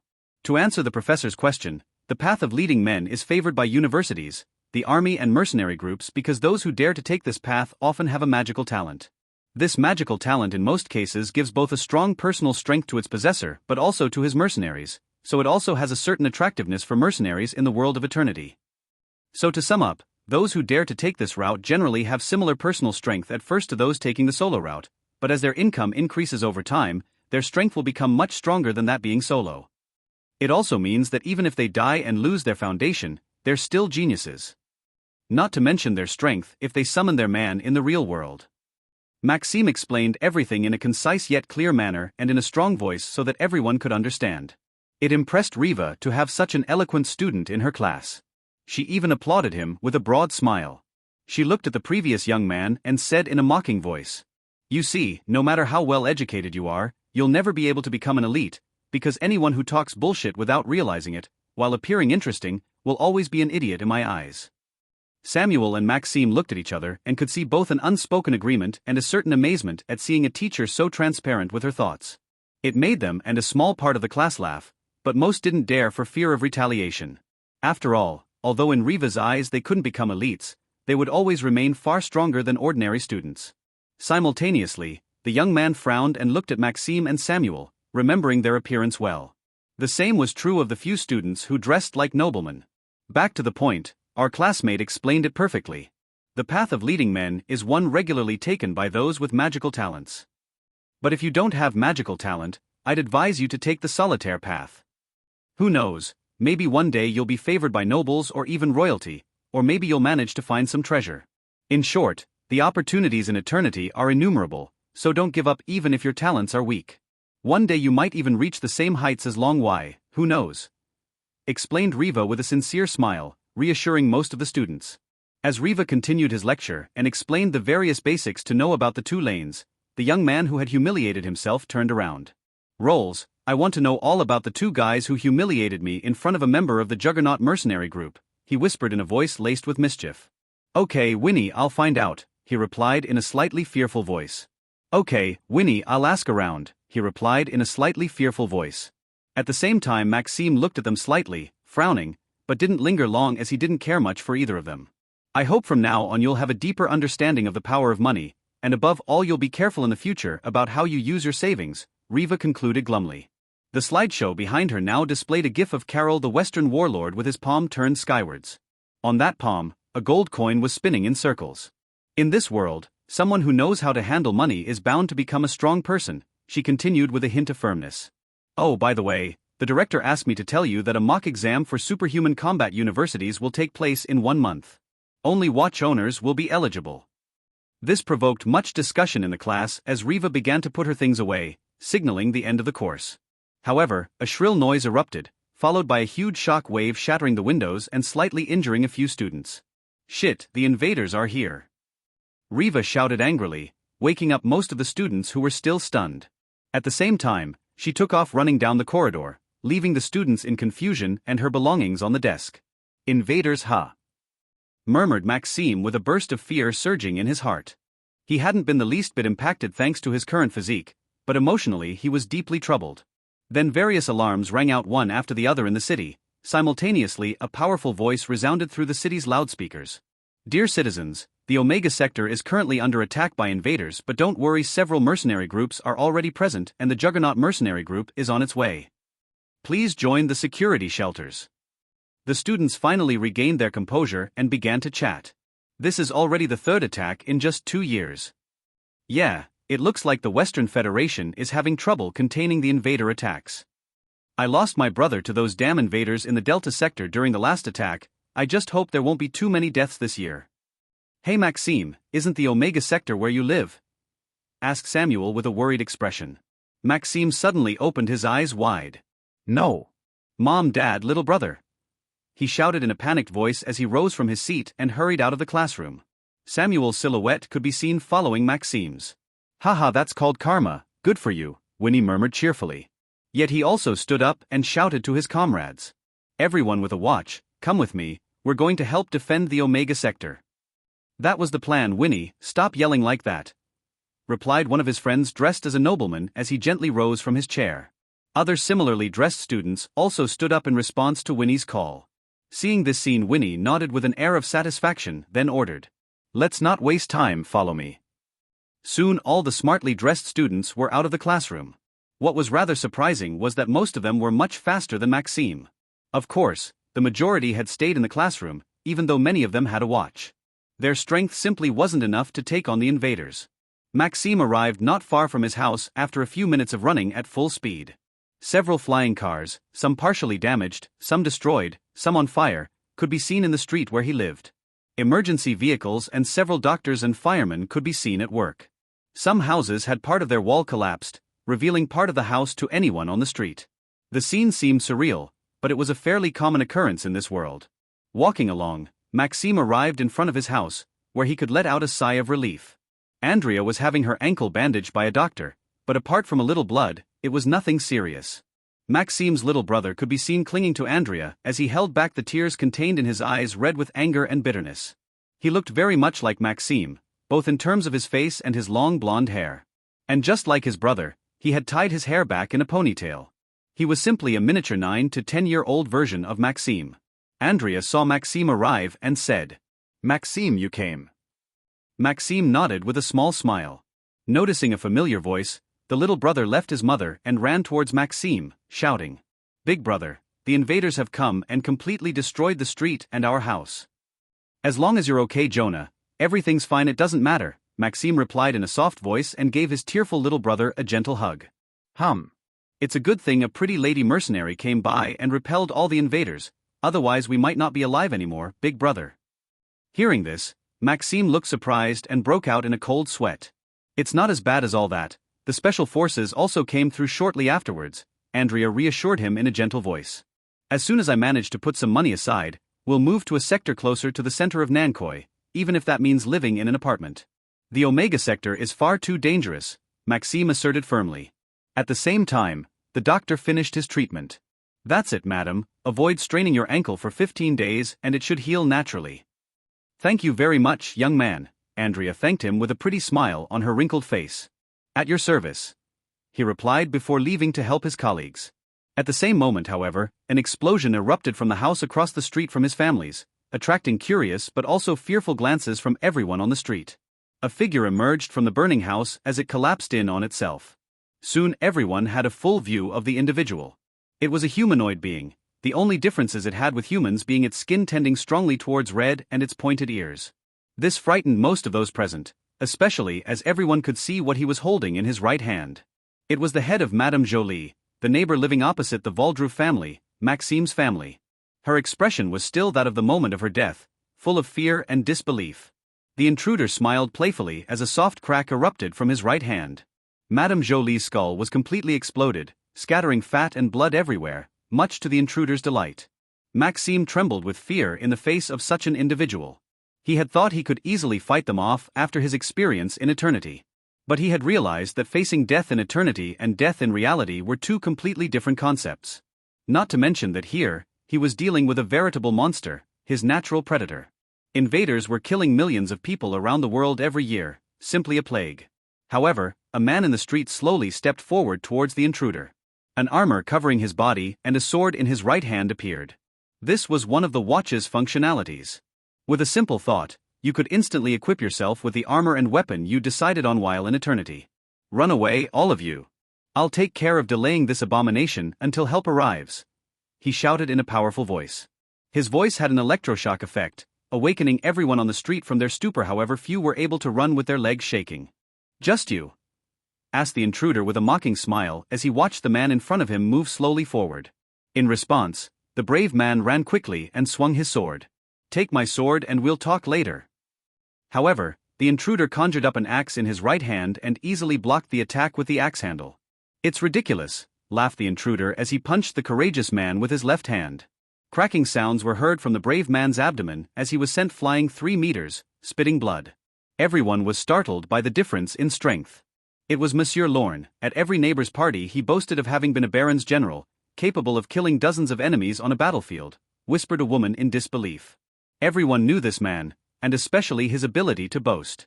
Yet he still had a slight ability to back up his words, and that's what frightened everyone. Everyone's legs were shaking, whether they owned a watch or not. But someone else had to get up to stall for reinforcements. As long as someone stood up and delayed time by a few seconds, it increased the chances of everyone surviving. No one dared stand up, however, and everyone simply watched as the demon swept his gaze over them, as if choosing who would be the next victim. It amused him to see these people plunged into fear, not even daring to look up. Believing that if they avoided his gaze, they'd be spared. "How laughable, but coming from an inferior species like yours, I suppose it's normal," the demon scoffed, but no one dared contradict him. It was in this situation that another man stood up and stepped forward. The intruder looked at him curiously with a playful smile.